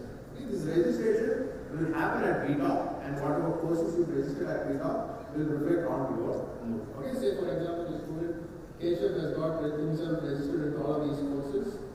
Now you will go to any one course, and inside that course, you will have all of your course faculties mapped onto that particular page, and you can also see whatever resources, whatever materials the course faculty posts. Okay, there might be chances the course faculty can take your digital assignment submission here, the course faculty can connect the quiz here, the course faculty can upload PPTs here, and all of these things will happen at the learning management system. Okay, lms.vat.ac.in. Right? And the next application which I'll quickly say is the events. Okay, there will definitely be a lot of events happening at VIT, technical events, non-technical events. Okay, all of these events will be registered at VIT Chennai events page. Okay, now that is again a project which we have developed at Software Development Cell, and this Chennai events will also have your club registration. If you have to pay money for a certain club or certain event which you have to participate, those information will also be there at VIT Chennai. Okay, all of the payment which happens at VIT Chennai is through online mode, and you will use that portal to pay your registration. Okay, Right. We thank you and we look forward to seeing you around. Thank you.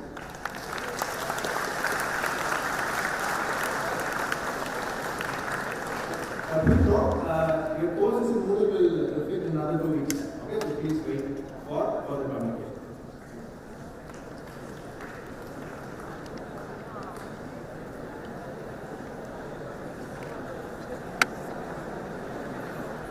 Thank you, Professor Sylvania and Mr. Jackson, for nicely elucidating on the week of features as well as on the elements. So, in the next 4 years, we'll be using that to a greater extent. And now, as we are having a significant number of students staying in VIT hostels, I hereby call Dr. Pattabhiraman B., Director, Hostel VIT Chennai, to elaborate the hostel procedures and the facilities available at VIT Chennai.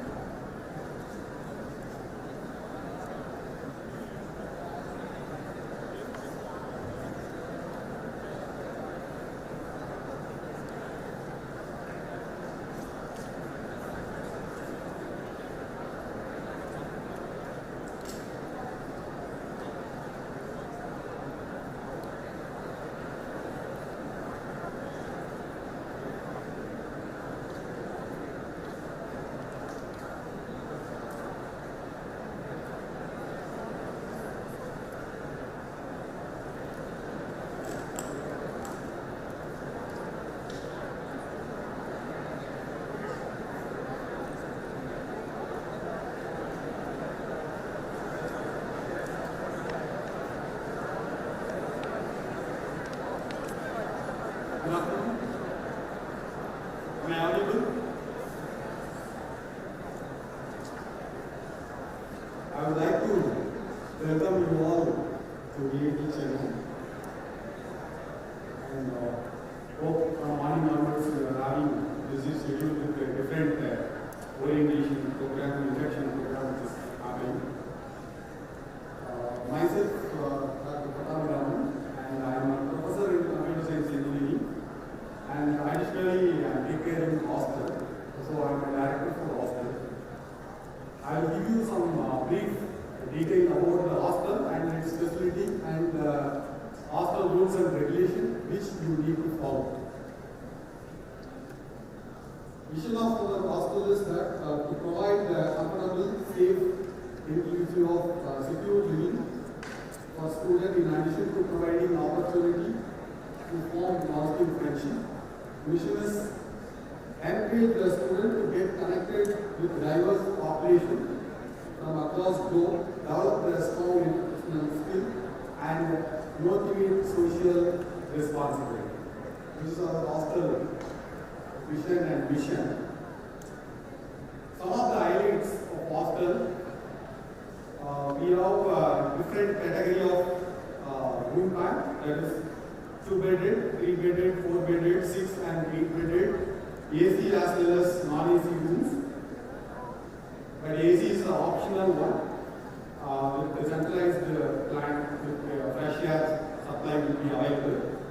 But AC does not mean that 24/7.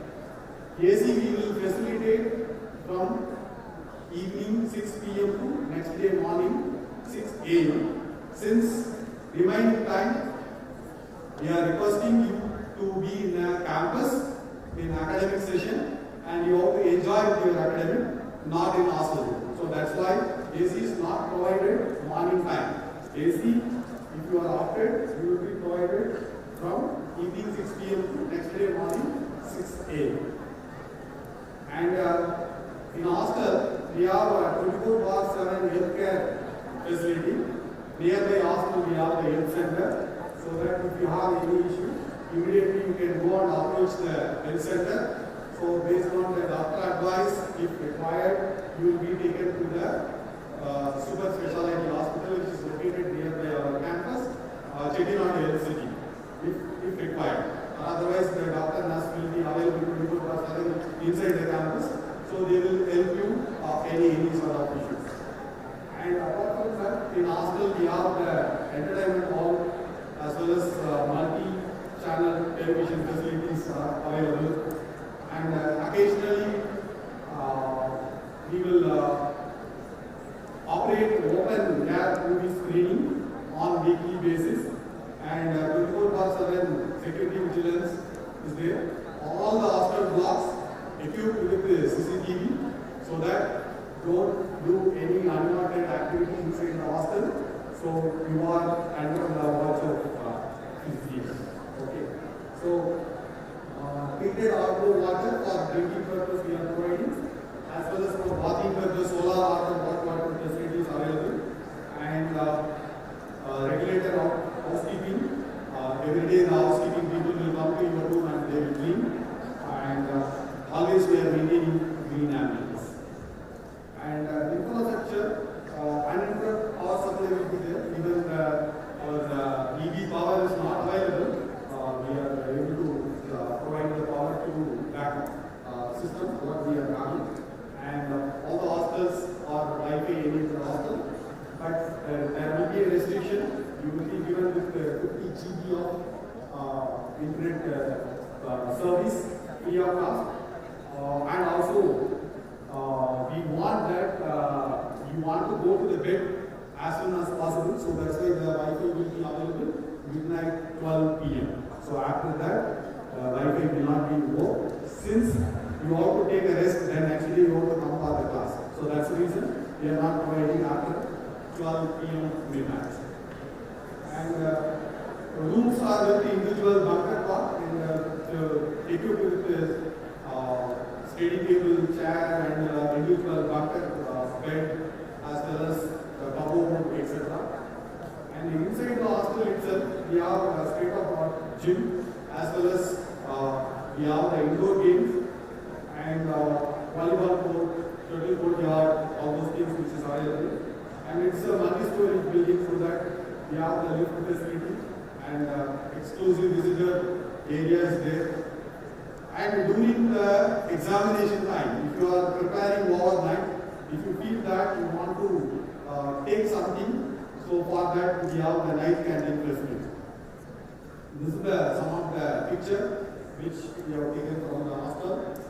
This is the bed type, 2-bed type, 3-bed, 4-bed, 6-bed, etc. And as I told you that healthcare, 24/7 healthcare inside the campus, dedicated doctors will be available, as well as ambulance facilities are available. We already tie up with the multi-speciality hospital, Chettinad University, so that if any emergency we will take that. And if required, based on the doctor advice, we will provide some special diet also. And this is the dining and food facility what we have. We have a spacious dining hall. It will scatter the needs of the student with respect to the special mess, non-vegetarian mess, as well as veg mess. In special, we have the both veg and non-veg together. That means those who are interested to have vegetarian, they can have, and those who are interested to have a special mess with non-veg, they are also they can have. And the mess menu, it's normally decided by the student. We are not going to decide. So every month we will conduct the mess menu meeting, so that we will send you one Google form, and we were asking you to volunteer to become a mess committee member, so that you come forward and become a member in it, and you can give your feedback. Accordingly, we will change the menu on monthly basis. That is completely depends on your. You are the one representing your friends. So you have to get the input from your friends and come forward to give your feedback, so that accordingly you will change the menu based on your request as well as your friends' requirement. And also for special menu will be provided during festival occasions, for example Diwali and other occasions, used to provide the special menu. And hostel resident can change their mess time on a monthly basis. That means, assume that this month you are in a vegetarian mess, the next month you want to shift from veg to non-veg, there is a provision. The same way, non-veg to special, there is a provision. But once you went to that special mess, you cannot. You can go and have the vegetarian mess, but you cannot expect that the refund of money, because downgrade is not possible. Always upgrade is possible. Okay. And as I told you, night time is also available for meal. And this is the normal time slot what we are following in this morning for breakfast 7 a.m. to 9 a.m. so that most of you, your class will start from 8 o'clock. So my humble request is you have to go to the mess on time. Because if you are going late, you cannot find that all the items are very hot. If you want hot food, better you can go 7:30. 7 o'clock mess starts, everything is available. So better you can go early to have your food. Because since your classes will start from 8 o'clock, so that you can finish your food. Sometimes, some students may have a class at 9 o'clock. So those students, you can go a little bit late, but the breakfast, whatever is available as per the menu, you can have it. And for lunch, it is 12 noon to till 2 p.m. So the same way you want to plan once the class is over, immediately go to the hostel mess and have your food and come back. And 5 to 6 p.m. We are having snacks time. We will provide every day different kind of snacks as well as coffee, tea, milk which is available so that you can use it. And dinner time is 7 p.m. to 9 p.m. Apart from that, the working days. Saturday, Sunday, sometime I hope this semester all the Saturdays are working day for you. So only Sunday you may have holidays. So during Sunday and the holidays, we will start mess little bit late since you may because you may relax on the holidays so that the breakfast time 7:30 to 9:30, but lunch and snack as well as dinner there is no change. And apart from that, the general amenity what is available inside the hostel, we have a separate study room, yoga room, indoor games, gym, and newspaper. All the original newspapers are available, and laundry facilities are available. Laundry facility is alternate day. There are two different kinds of laundry facility. One is alternative floor. We kept the washing machine, so you can swipe the card and you can use the washing machine facility whatever is available. If you want to wash yourself, or if not, you can. You have the doorstep delivery. That means the people from outside laundry, they will come and collect your clothes.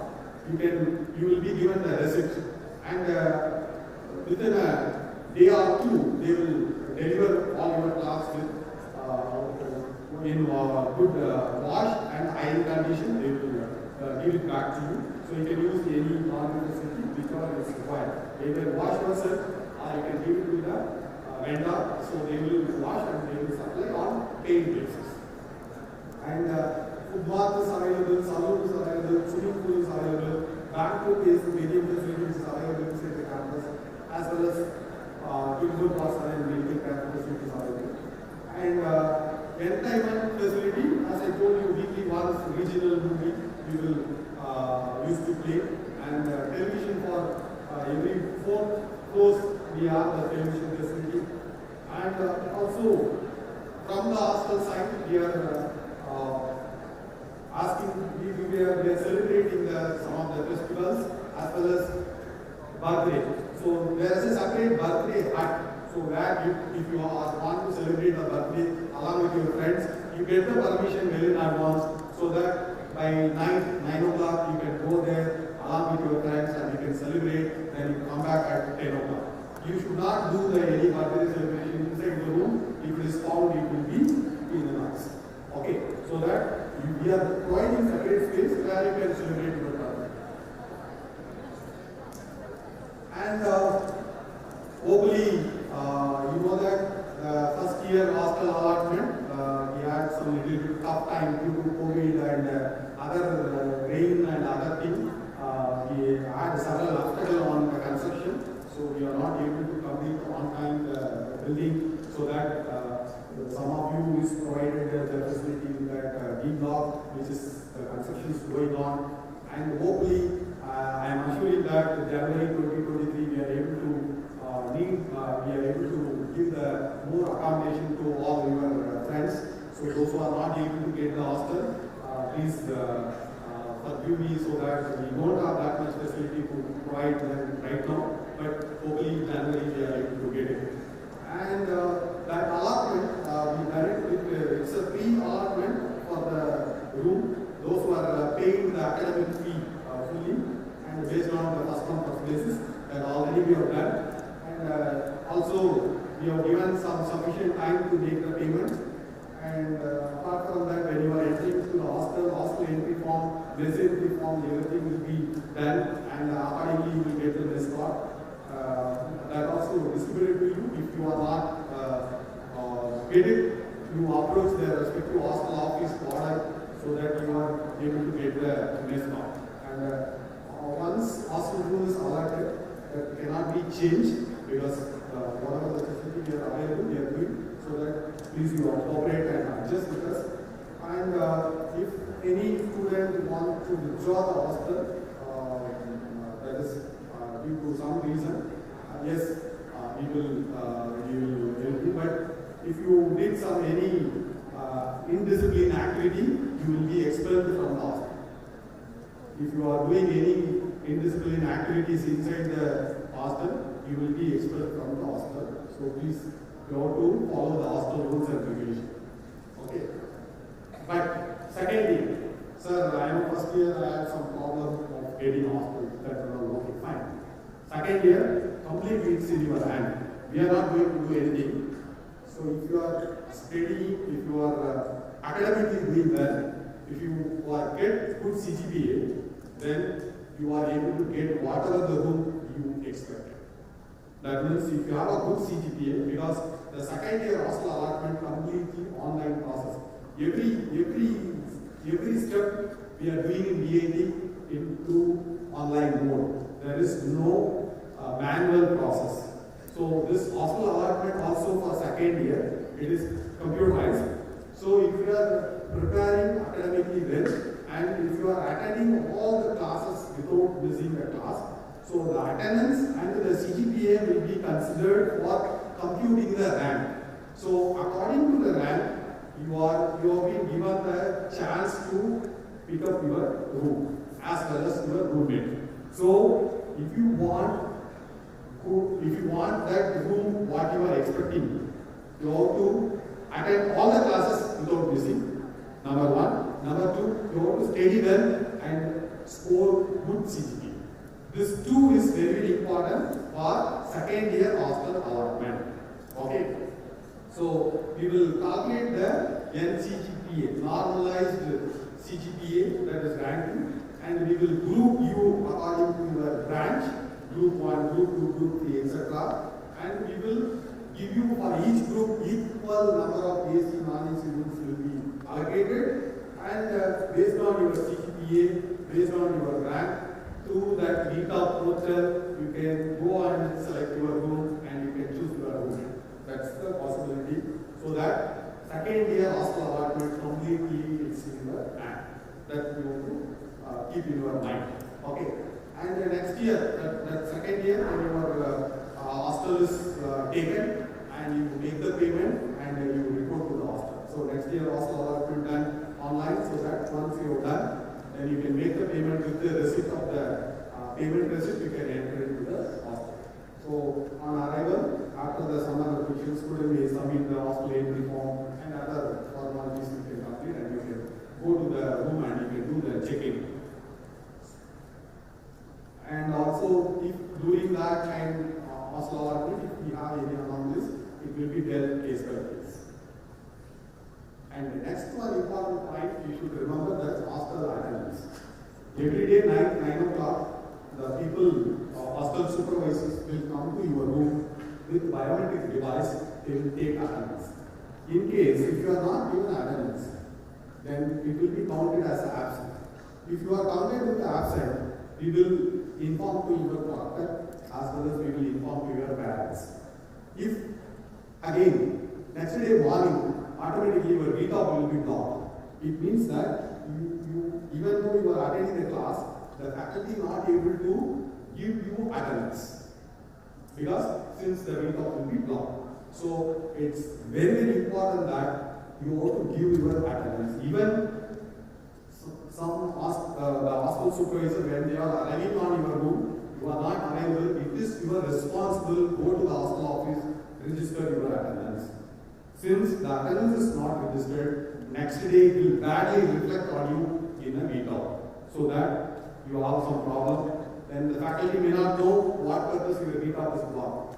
So they won't call your name, then you may go to the faculty, then you are saying that, Madam or sir, you are not called by name, they will tell you it is blocked.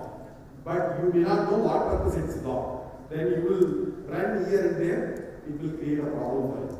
So, because it's integrated, it's completely integrated software. So, hostel attendance is very, very important that every day night by 9 o'clock, you ensure your attendance. You give your attendance, then you can go back to your room. Or inside the room, be there, the people will come and take the attendance. Then you can go to that other friend's room for discussion for reading purpose. Okay? And that's what. In case, knowingly, unknowingly, you went out and if you are staying with your friends or relatives without any intimation, that will be lead to the interdisciplinary issues. Okay? So that it will be viewed very seriously and suitable penalty action will be taken on you. Okay? So, and also, very, very important point, you remember that first year student is not permitted to go out at any cost. It is clearly written when you are admitted in the hostel. Okay? Even we have informed to your parents, don't enter your ward going out on weekend. Don't think that you are far away from Chennai and you already in Chennai, so that Saturday, Sunday, there is no class, so that I want to go to near my place and I want to enjoy. I am sorry, that is not permitted. If you want to go, you call your parents, along with your parents you can go. We don't have any objection. Okay, so the first year student for one semester, since you are new to the campus, since the environment is new to you, there is no permission for going out at any cost. Even the working days, working hours or holidays. In case if you feel that I want to go, call your parents. If your parents are coming, we are permitting. Otherwise, we won't. Okay? So don't think that weekend I can go to home. Even, for example, the people are nearby Chennai, for example, Bangalore or Hyderabad, or if you are going weekend you want to go home, I am sorry, there is no permission. Okay? Unless otherwise your parents are coming, you cannot go out. Okay? So strictly we will follow this. Please, you also cooperate with this. This is for your wellness only. Because since without knowing the language, without knowing the outside environment, we are not ready to send you out since it will lead to some problems. Okay? So that there is no permission for you for one semester. Next semester, we will see that if you are very obedient and you are following the hostel norms, we will take a decision on it. Okay? Thank you. And also you know that still we are living in COVID. Okay? I can say that in Chennai, still 6 lakhs people are not vaccinated. 6 lakhs public. So we may not know that who is vaccinated, who is not vaccinated. If you are going with them and they have some kind of symptoms, and it will, then if you are coming with that kind of symptoms, and it will spread inside the hospital as well as inside the campus. So all this are preventing us to send you out. So please cooperate, please ensure that all the Saturday, Sunday holidays you can use it for your academic purpose. You have more work. So you have to spend time on that academic purpose, not for enjoying purpose. And in case in family function or some long leave, 3-4 days leave is there, hopefully first semester you won't get a leave. But in case if any unexpected leave or family function, if you want to go home, please you approach your proctor. Before that, ask your parent to send a mail to proctor. Okay, so the proctor one who can approve your leave. Without the proctor approval, we are not permitting you to go out, even for the leave. Saturday, Sunday outing is, even your proctor permitting, we are not permitting. I am sorry to say this. Even your proctor permitting for going out on Saturday, Sunday, I am sorry, we cannot permit you. Unless otherwise your parents are here. For going hometown, for leave, yes, we will give the permission. That too with your proctor approval. How the proctor will approve? First you talk to your parents, let the parents talk to the proctor, or let them send a mail or fax or written communication, whatever it may be. Based on that, the proctor will approve the leave so that you will come and approach the hostel so that we will give the leave form and you can go to the home. So that's the leave procedure you want to follow in a hostel. And some of the hostel rules, it's there already in the website, but still some of the points I will highlight here. So students have to record your attendance every day by 9 p.m. with biometric device without fail. If students is going out knowingly, unknowingly and staying overnight, then without obtaining the permission, it will reflect you badly. That means you will take some action against them. And girls will not be permitted to stay alone as a day boarder outside campus unless the parents are stay with them. And any kind of physical or mental harassment towards fellow student, including ragging or any terminology you can call, are all completely banned inside the campus as well as inside the hostel. If any of you involve such activity, that will be viewed very seriously. So it is strictly prohibited inside the campus as well as inside the hostel. And normally we will follow silence hour between 10 p.m. to next day 6 a.m. So we will meant for that time you want to use for your academic purpose. So don't make noise, don't play inside the hostel room or inside the corridor. So you prepare because you are all here for academic purpose, not for anything else. So you have to concentrate on your academics. Okay. And disturbing other students, playing music or talking loudly or mobile phone in the room, this all will create a problem. Okay. So be cautious and ensure that you are not disturbing others. And students will not permitted to keep any kind of electrical appliances, for example, cooking equipment, kettle, iron box, etc. Because iron box already is there in hostel office. Every day morning, if you want, you can go and take the iron box, iron your clothes, and give back. That you can do. We have plenty of iron box. Okay. And if you want hot water, every floor we have that hot water, cool water facility. You can use that. Don't use kettle. And also don't do any cooking thing, that don't keep any cooking item inside the room. Okay, there's all that for safety purpose. And if we found it will be confiscated, it won't return back to you.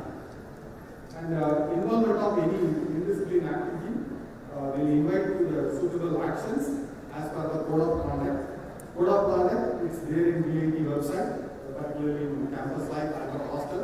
You can refer that. Okay.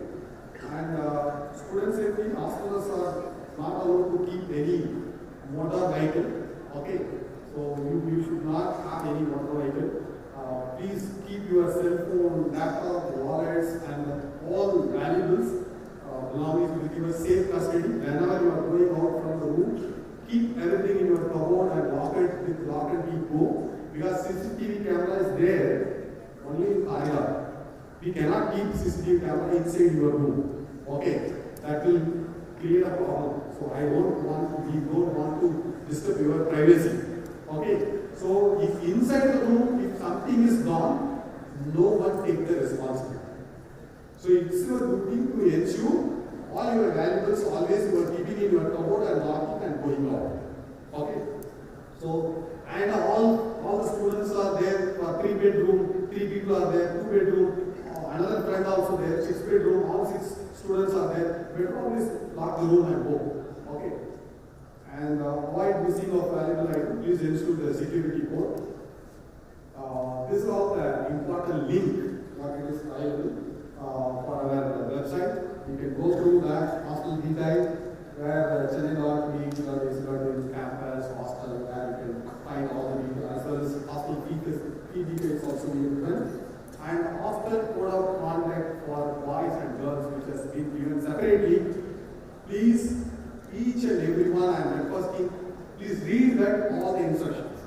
If you are violating any kind of instruction, it will lead to some academic punishment that will reflect you on very, very badly. Because of that, you may lose your place. Since one office order which is issued to you for any kind of unwanted misbehaviors, it will reflect badly on, because you will be banned for attending the placement. Okay, so please follow the rules and regulations. Don't violate the rules and regulations. If you are violating rules and regulations, your academic is affected, your placement is affected, so that we are helpless. Okay. After doing some mistake, coming and begging or coming and requesting, I am sorry, we are not ready to listen to anything. Okay, we will go for as per the norms, as per the rules and regulations. Okay, we cannot bend the norms or bend the rules and regulations, or we cannot bend the norms or policy for anyone for any purpose. It's your duty to follow the rules and regulations, whatever it is given. So I am requesting you to individually go through the link, whatever is given, and please to understand that if you are doing some mistake, that will reflect you. You will be banned for placement. Don't go to that extreme. Okay. Apart from that, if you have any problem, each hostel block in a notice board, we placed already emergency contact detail. You have that detail with you for any time, for any help. You call that number. All the hostel block, we have a separate faculty warden and the hostel superintendent and the hostel supervisors. First, you let you know that which block you are belongs to and who is the faculty warden. And for each floor, there is a hostel supervisor. Who is your floor supervisor? All this detail which is there in the notice board of the respective hostel block. First, you have to know that, because when you are asking that as a director, I am addressing you tomorrow or day after tomorrow, or any kind of problem, if you are coming to me, first question I will ask you which block, which room number, which floor, who is your supervisor, who is your faculty warden. I will ask all these questions. If you have an answer for it, then only I can address your issue. Okay, so that first we let you know all those details, and if you have any problem, that is your room is not cleaned properly, or there is a water problem, or there is a water leakage in the AC, all this complaint, there is a complaint register in all the hostel block. Go and report it first. You have to register it. Don't tell orally. The oral information, you may think that, okay, I have told somebody. Then that person may not inform to the respective authority. But if you are registering in the register, that document will be verified every day, warden maintenance. So they will ensure that your problem is addressed for them. The same way, if you have any problem in a mess, there is a separate warden for food. Okay, so that you can approach that faculty warden, you inform that, sir, this problem is there, kindly look into that.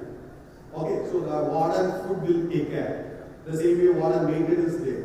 Okay, so there are separate protocols, separate faculty wardens. They are all here to help you. So it is your duty to know who is that. Then approach that person and give your grievances. All your grievances will be addressed then and there. Okay?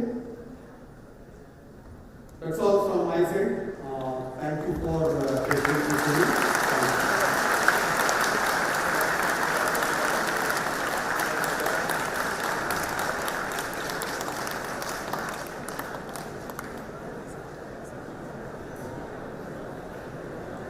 Thank you, Professor, for the presentation on the hostel behavior activities.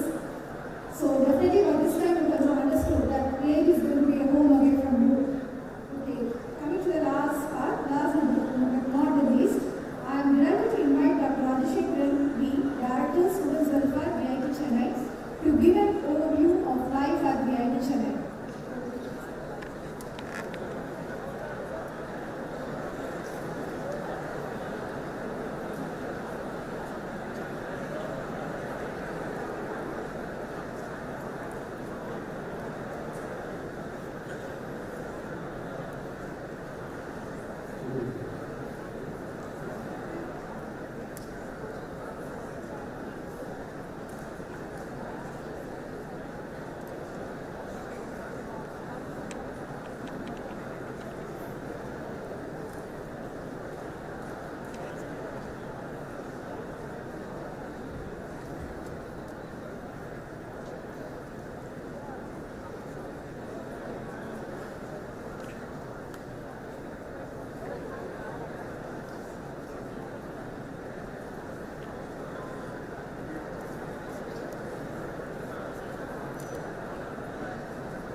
Good evening.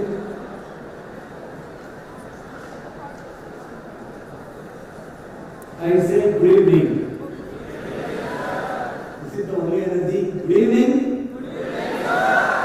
It's not enough. Good evening. That's it. It's my great pleasure and honor to be here. I'm Dr. Rajasekhar, Director of Student Welfare. I'll briefly tell you how your life will be very pleasant in VIT Chennai campus. What are the things we'll do? Because you have listened to all the presentations from each stakeholder. And at the end of the day, it is my responsibility to make your stay really happy. And make sure that you have different bags with you. But when the day will come, you will graduate from the same venue. That day you should go with a lot of green memories. For that I need to, with my team, I have to make sure that we give a lot of opportunities for you to make this particular stay, this 4-year stay as a pleasant one. With this note, let me start. Actually, I will tell you briefly what are the things we do. As you see here, responsibilities of the student welfare here. Probably in the school days you would have done in a different way. Here the entire events, all the programs will be conducted through student welfare office. These are the major responsibilities we have, that is the events and functions. Entire events and functions of VIT will be coordinated from student welfare office. And majorly all the clubs and chapters, we have 100 plus clubs and chapters we have. So many leaders we are creating because today morning ProVC has shown you certain entrepreneurs. Those entrepreneurs, all of them, majorly they were member of the clubs. And apart from these clubs and chapters, we have 9 special teams in which 6 to 6 plus car teams and aviator teams and other things, you will get to know the details. So the academics, has already been academics and other exam system, hostels, you have learned it. This is the place where we make sure that we give a lot of opportunities for you to get placed in Dream, Super Dream. How will you get placed in Super Dream after companies with your skills? The academics you learn from the classroom, the skill set you can learn from the activities which will be part of it. So it is our responsibility to give you a lot of opportunities to be part of organizing team and other team where you will excel your organizing skill and leadership skill, so we will do those things. And absolutely discipline. Previously, Astal Madam was talking about office and other things. The entire discipline matter also comes to student welfare office. Good and bad things both. Good achievements also will be showing at the end of the presentation. So I want all of you to come to my office only for the good reason. I should not meet any one of you from this room, from this auditorium for a bad reason to my office.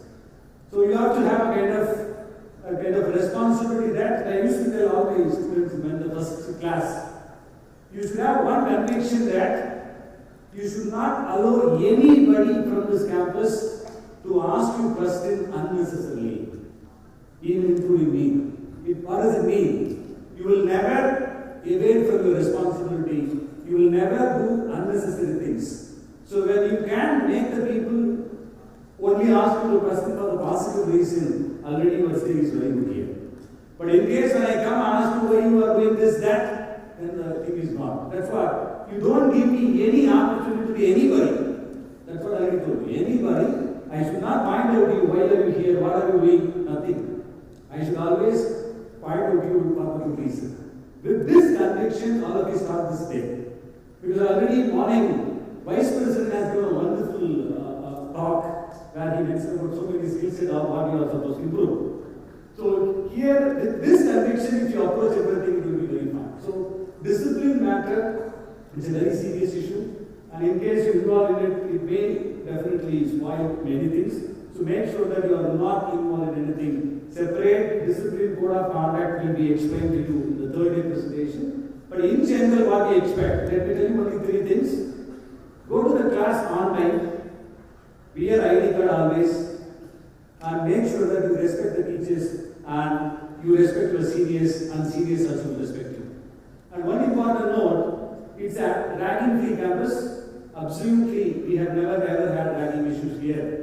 So it's absolutely ragging-free campus. Still, we have anti-ragging committee and other cells to take care of you. They are in the place, so nothing to worry about anything. So wherever you have any issues in case. 99% last 12 years, we have not recorded many issues, not very major issues, maybe one or two, very less.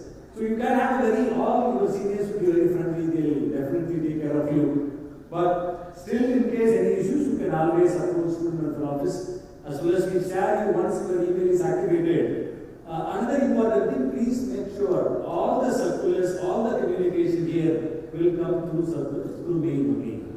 You should check your mail then and there. Whether it is an academic office, examination office, or student welfare office, or any general information, everything will be sent through mail. So please always make sure that you check mails. And third thing, we have a separate hostler. Already, hostel director has spoken just now. And day scholar issues, again, student welfare office will take care. Day scholar issue, what will be the day scholar main issue? Transport. So as of now, we are playing almost 70 plus buses, but the routes are getting updated. Probably within a week, you will come to know the latest routes which we are going to add based on the request. Already, I think 1,123 students already have paid the fees for the first year for the bus facility, and we are expecting some more students also to pay in the coming week. After that, we will just reroute the things already which are available. Then, whatever the possible requests we have given, we will try to play the bus in the possible routes. For the bus, already you know that some of you have already paid the fees via online. And one more thing, here everything is online. It's a digital campus. You don't need to go and stand in any office. Everything is digital. For example, bus fee, everything, all fees will pay via VTOP. Already you have a VTOP credential. So you can pay through that. Already that's what I told you, that for those they pay. In case if you have not paid, you can pay it, and based on that we will add the buses. So 70 plus buses are we are planning, and we may go in case the request is more, and we'll add. So that also comes under the student welfare office, and we have a director, and there are 5 assistant directors. Each of them is recruited from different things for discipline, for transport, and clubs and chapters, and proctor scheme, and the health also. So they will make sure that all those things are taken care. And I'll be talking about the proctor scheme. That's very, very important. It's a kind of a hallmark, a brand of VIT, because proctoring is one of the most successful systems we have in place, right from the inception.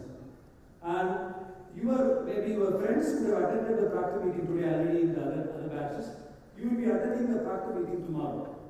So who is a proctor, what he will do, all those things, and just give me a second, I'll explain. Next thing we'll talk about health. We have a 24/7 health center which is nearby B Block Hospital. It is housed 10 beds with the 24/3 shift doctors are available. All basic your medical issues will be taken care of here.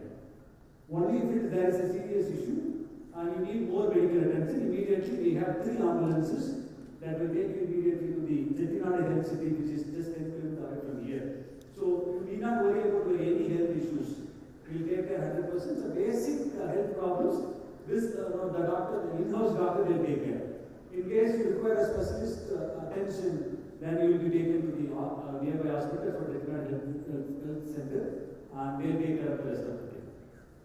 And next thing comes under student welfare is sports activities.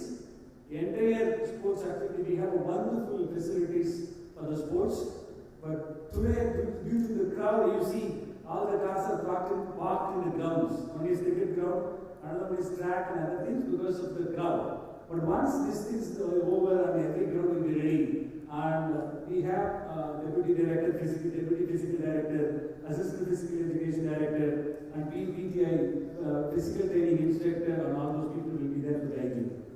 And the same, this MG auditorium where you are sitting here, it's a multi-purpose thing. Badminton and indoor badminton and other things also be played here.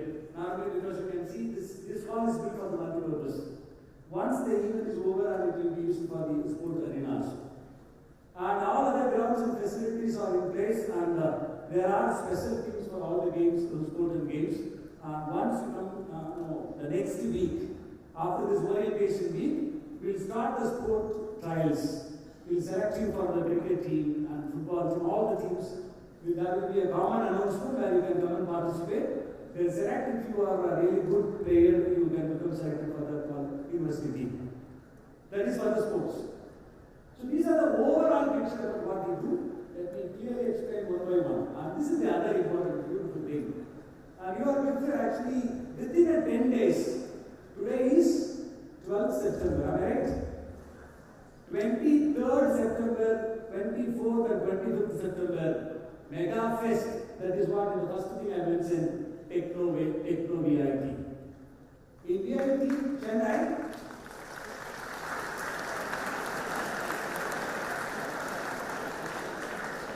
three days, no classes.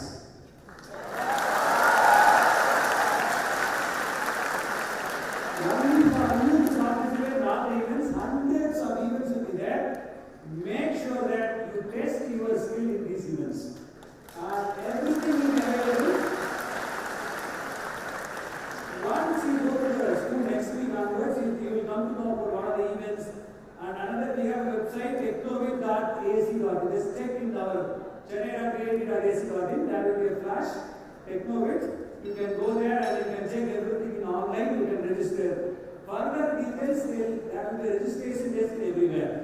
Your seniors will be there, they'll guide you. You can be part of all the events. Overall, we used to have minimum 200 plus events on 3 days.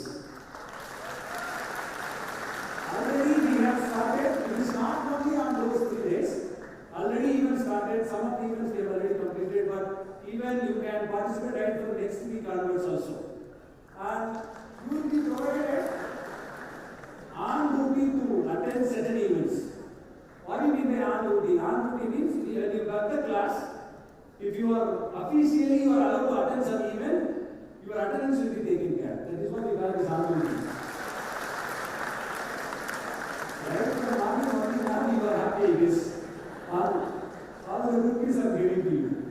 And very importantly, you are sitting today here. Next year and third year, you will be the leader. The Technovit even is coordinated by your third year students. So definitely you will be the organizing committee members once you come to the third year. So we try to involve yourself with the person, observe it, how it is happening, and just you can have it in case you have feedback, you have better experience already, you can chat with the organizing committee members so that next year when you come to meetings you can organize better. Another important thing is vibrance, that's a cultural fest. In the cultural fest you bring a lot of celebrities. This is technical fest, no celebrity, only technical event. All hundreds of events will be there. But during vibrance, all cultural fest, all the cultural event, we bring 3-day pro shows will be there. We bring Hollywood celebrities and everything. I wish to bring, but we are going to bring Hollywood. And if you can be a member of the team, you can bring the Hollywood celebrity. I will be happy. We will be given a special award for them. But it's not formal. See, we started with a small thing, probably 5 years back. But if you look at the, I will play during the, I'll tell you that you go to YouTube, check vibrance after movie. After this program, go to YouTube, check vibrance after movie. You can check how it is a very big program and you can understand. Because we used to be very, very big level and it used to be in the open air theatre, not in this inside auditorium, it will be open air theatre. That's what the second thing. And apart from that, University Day and Sports Day, where your academics will be appreciated. And I already told you that there are many clubs. In case you are a part of one club, you perform very well. Your club is performing very well. We will award the best club awards. And you are doing wonderfully well in academics. Top 10 rank holders will be awarded cash prize. Top 10 rank holders will be given cash prize for every year. That will be normally announced in the University Day. And apart from this, Sports Day, you will be participating in the special teams. As a team, you will be participating not only here in Chennai, you will go to the other colleges, intercollegiate, inter-university. Even there are students participated in international matches also. We have sponsored them. If you are really skillful, university will support you. If you are really outstanding in your sports skill, management is kind enough to support you to go to that level also. So you have such kind of support from me.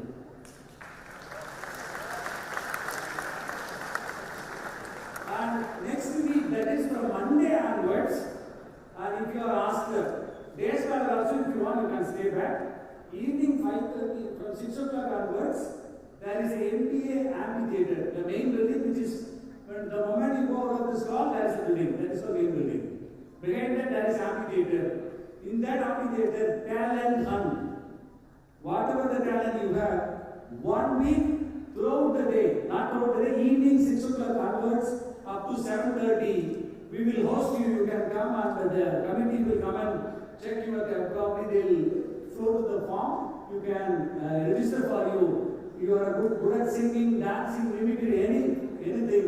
You will be given ground for that to play, to perform. That will happen for the whole 1 week. That is called talent hunt. The same week, after that, we will have the sports calendar. One is cultural calendar, another one is a sports calendar. The sport facility also again will be given other games, another thing. You can be part. One is sports selection for a team member. Another one is fun games.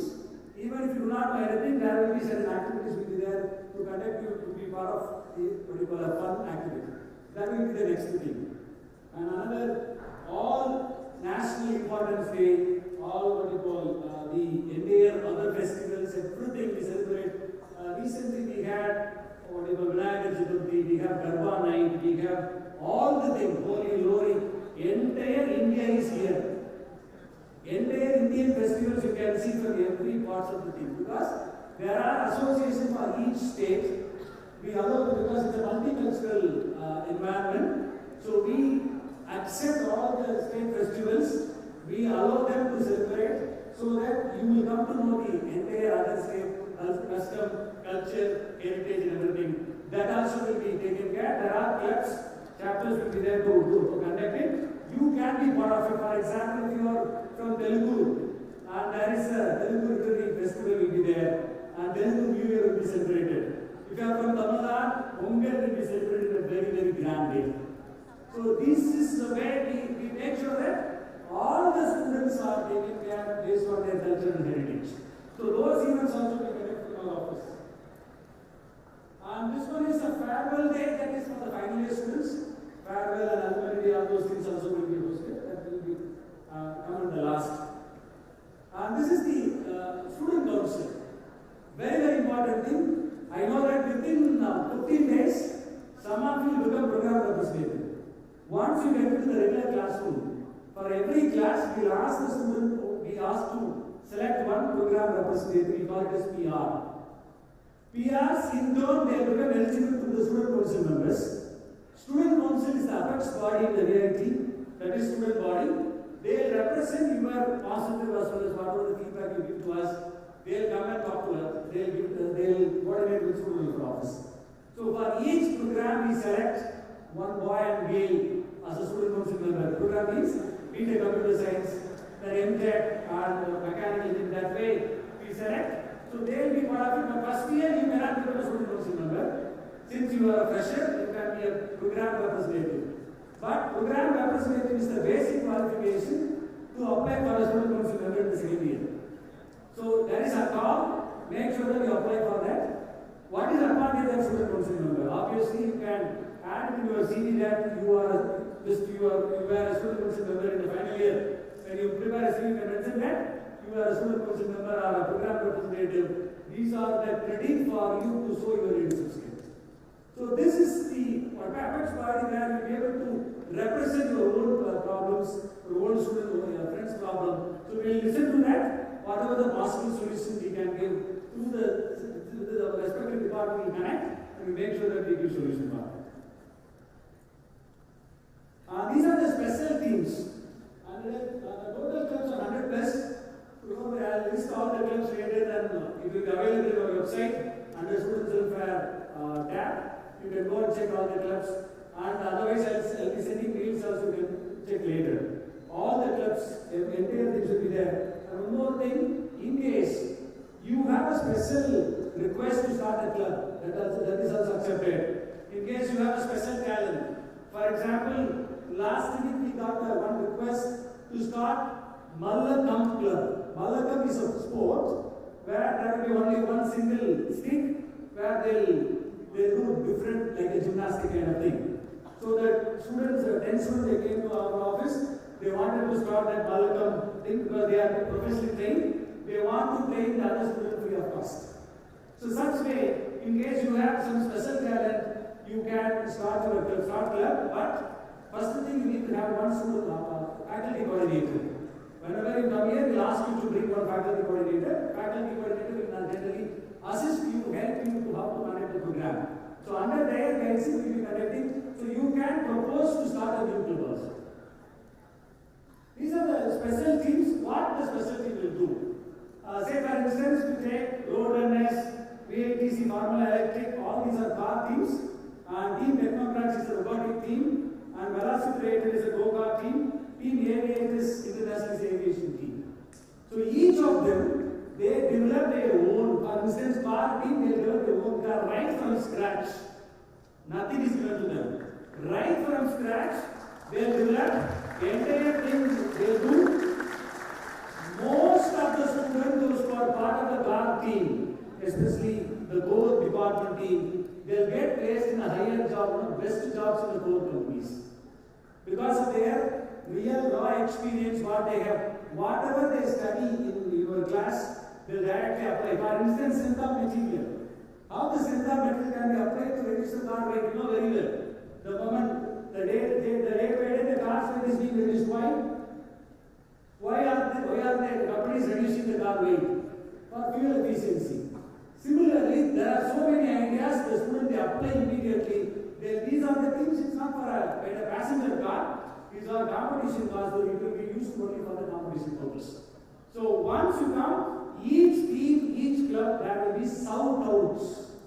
Shout-out means they come and introduce their team, introduce their system to you as a separate activity.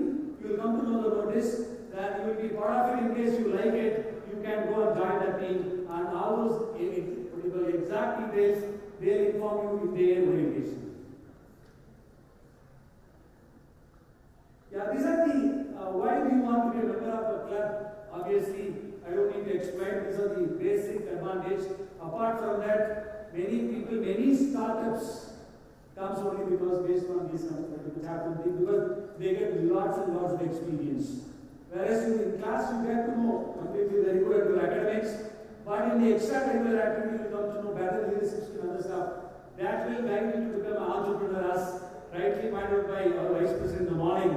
That may be the spark for you to start a company. So do not miss any opportunity to be a member of any team which is you are passionate about. And team, club, chapters, for that matter, is definitely be useful. And make sure that you are making use of all this opportunity effectively. And another these things I already told you that anti-ragging cell, grievance cell, and we have 2 student counselors, psychological student counselors.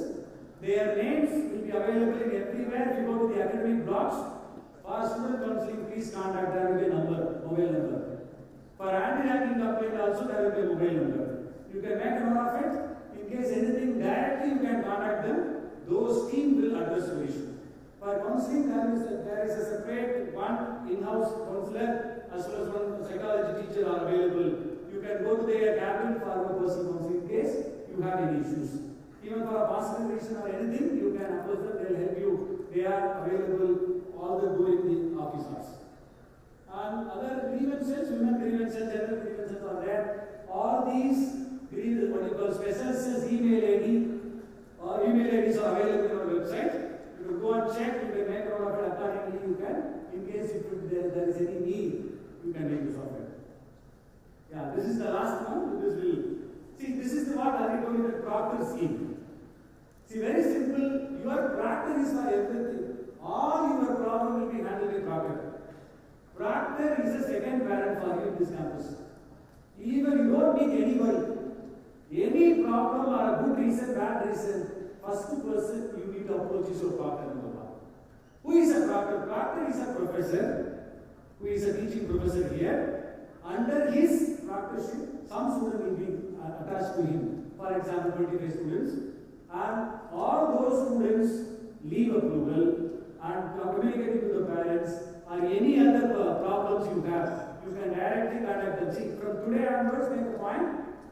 Any issue, first person to contact is only the proctor. Take his mobile number. They'll already take your shot you away. They'll tell you tomorrow. You can take his number and know his cabin number, where he is residing, everything, so that he will guide you, because his assistance will be required for you minimum next 1 month. But throughout 4 years, you will be under his control only. Majorly all your leave approval. In case, as I told you, that you want to go to participate in some event, only your proctor will approve first. Then you go to HOD, Dean. Some issues you will not go to HOD, you will directly go to student welfare office. So that is a different protocol. Academic matter, you will go to HOD and Dean. On extracurricular other matter, you will come to the student welfare office. But before you come to the student welfare office, you should inform all the matters should be informed to the proctor. So the proctor, what they will do, they will conduct meetings, minimum 3 meetings in a semester. Can you make a note? There will be minimum 3 meetings in a semester. You have to attend. They will explain all the, in case you are not aware of certain things, they will make a point that they will explain those things clearly. And any problem, you just call them, they will take care of it. Anytime, they make sure that, because during the proctor meeting, they will explain in detail. But make a point that proctor is the only single point of contact for you, any matter in the AD camps. And that's what all these things, whichever I will, advice, access, direction, coaching, everything will be handled by them, because as a parent, already your parents have admitted you here. It is our responsibility to take care of you as a real parent. All the teachers are a second parent. Even though your proctor is a appointed second parent, but for instance, I am a director student welfare, but I teach English. But after I complete my course, I will not teach you. But proctor will be there till you graduate from this university. He is the only single point of contact for all the matter. So make sure that you have a contact number and follow whatever the practice is. Yeah, these are the other central library, and it's a very cutting edge library we have, and you have all the facilities, all those things. Once you get into the library, you will come to know the system. Yeah, these are the, already I have told you, but still, just quickly I'll run through. These are the latest achievements. This is one latest, I think, in the last month. This week, they won $6,500 in the part code, the global. They have been announced as the global winners. There are many, I don't have time to explain. Just let me go through the things. Okay, with this, let me stop. You can take my mail ID is chennai.director@sw.bat.ac.in. Don't worry, all the mails will come from me only. So you will have regularly mails from me only. So you can remember it. So make a point that, as I already told you, that this 4 year should be the pleasant stay for you. Whatever the opportunity I have given, mentioned here, make use of it. You must emerge as a winner, and VIT should have your portrait as a notable alumni in the website in the future. With that words, let me congratulate all of you. Welcome to the VIT family. Thank you very much.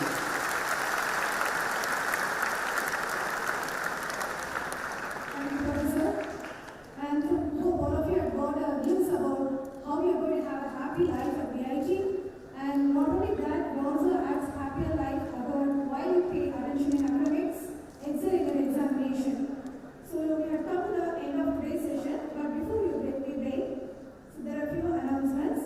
From tomorrow onwards, kindly upload the program schedule which is being available in the website. And very importantly, stick on to the English proficiency timing and proctor meeting timing. And with regard to the day scholars who are opted for the college transport, the buses will be available near the India structure. So with this, we'll wind up for today. Thank you and best wishes.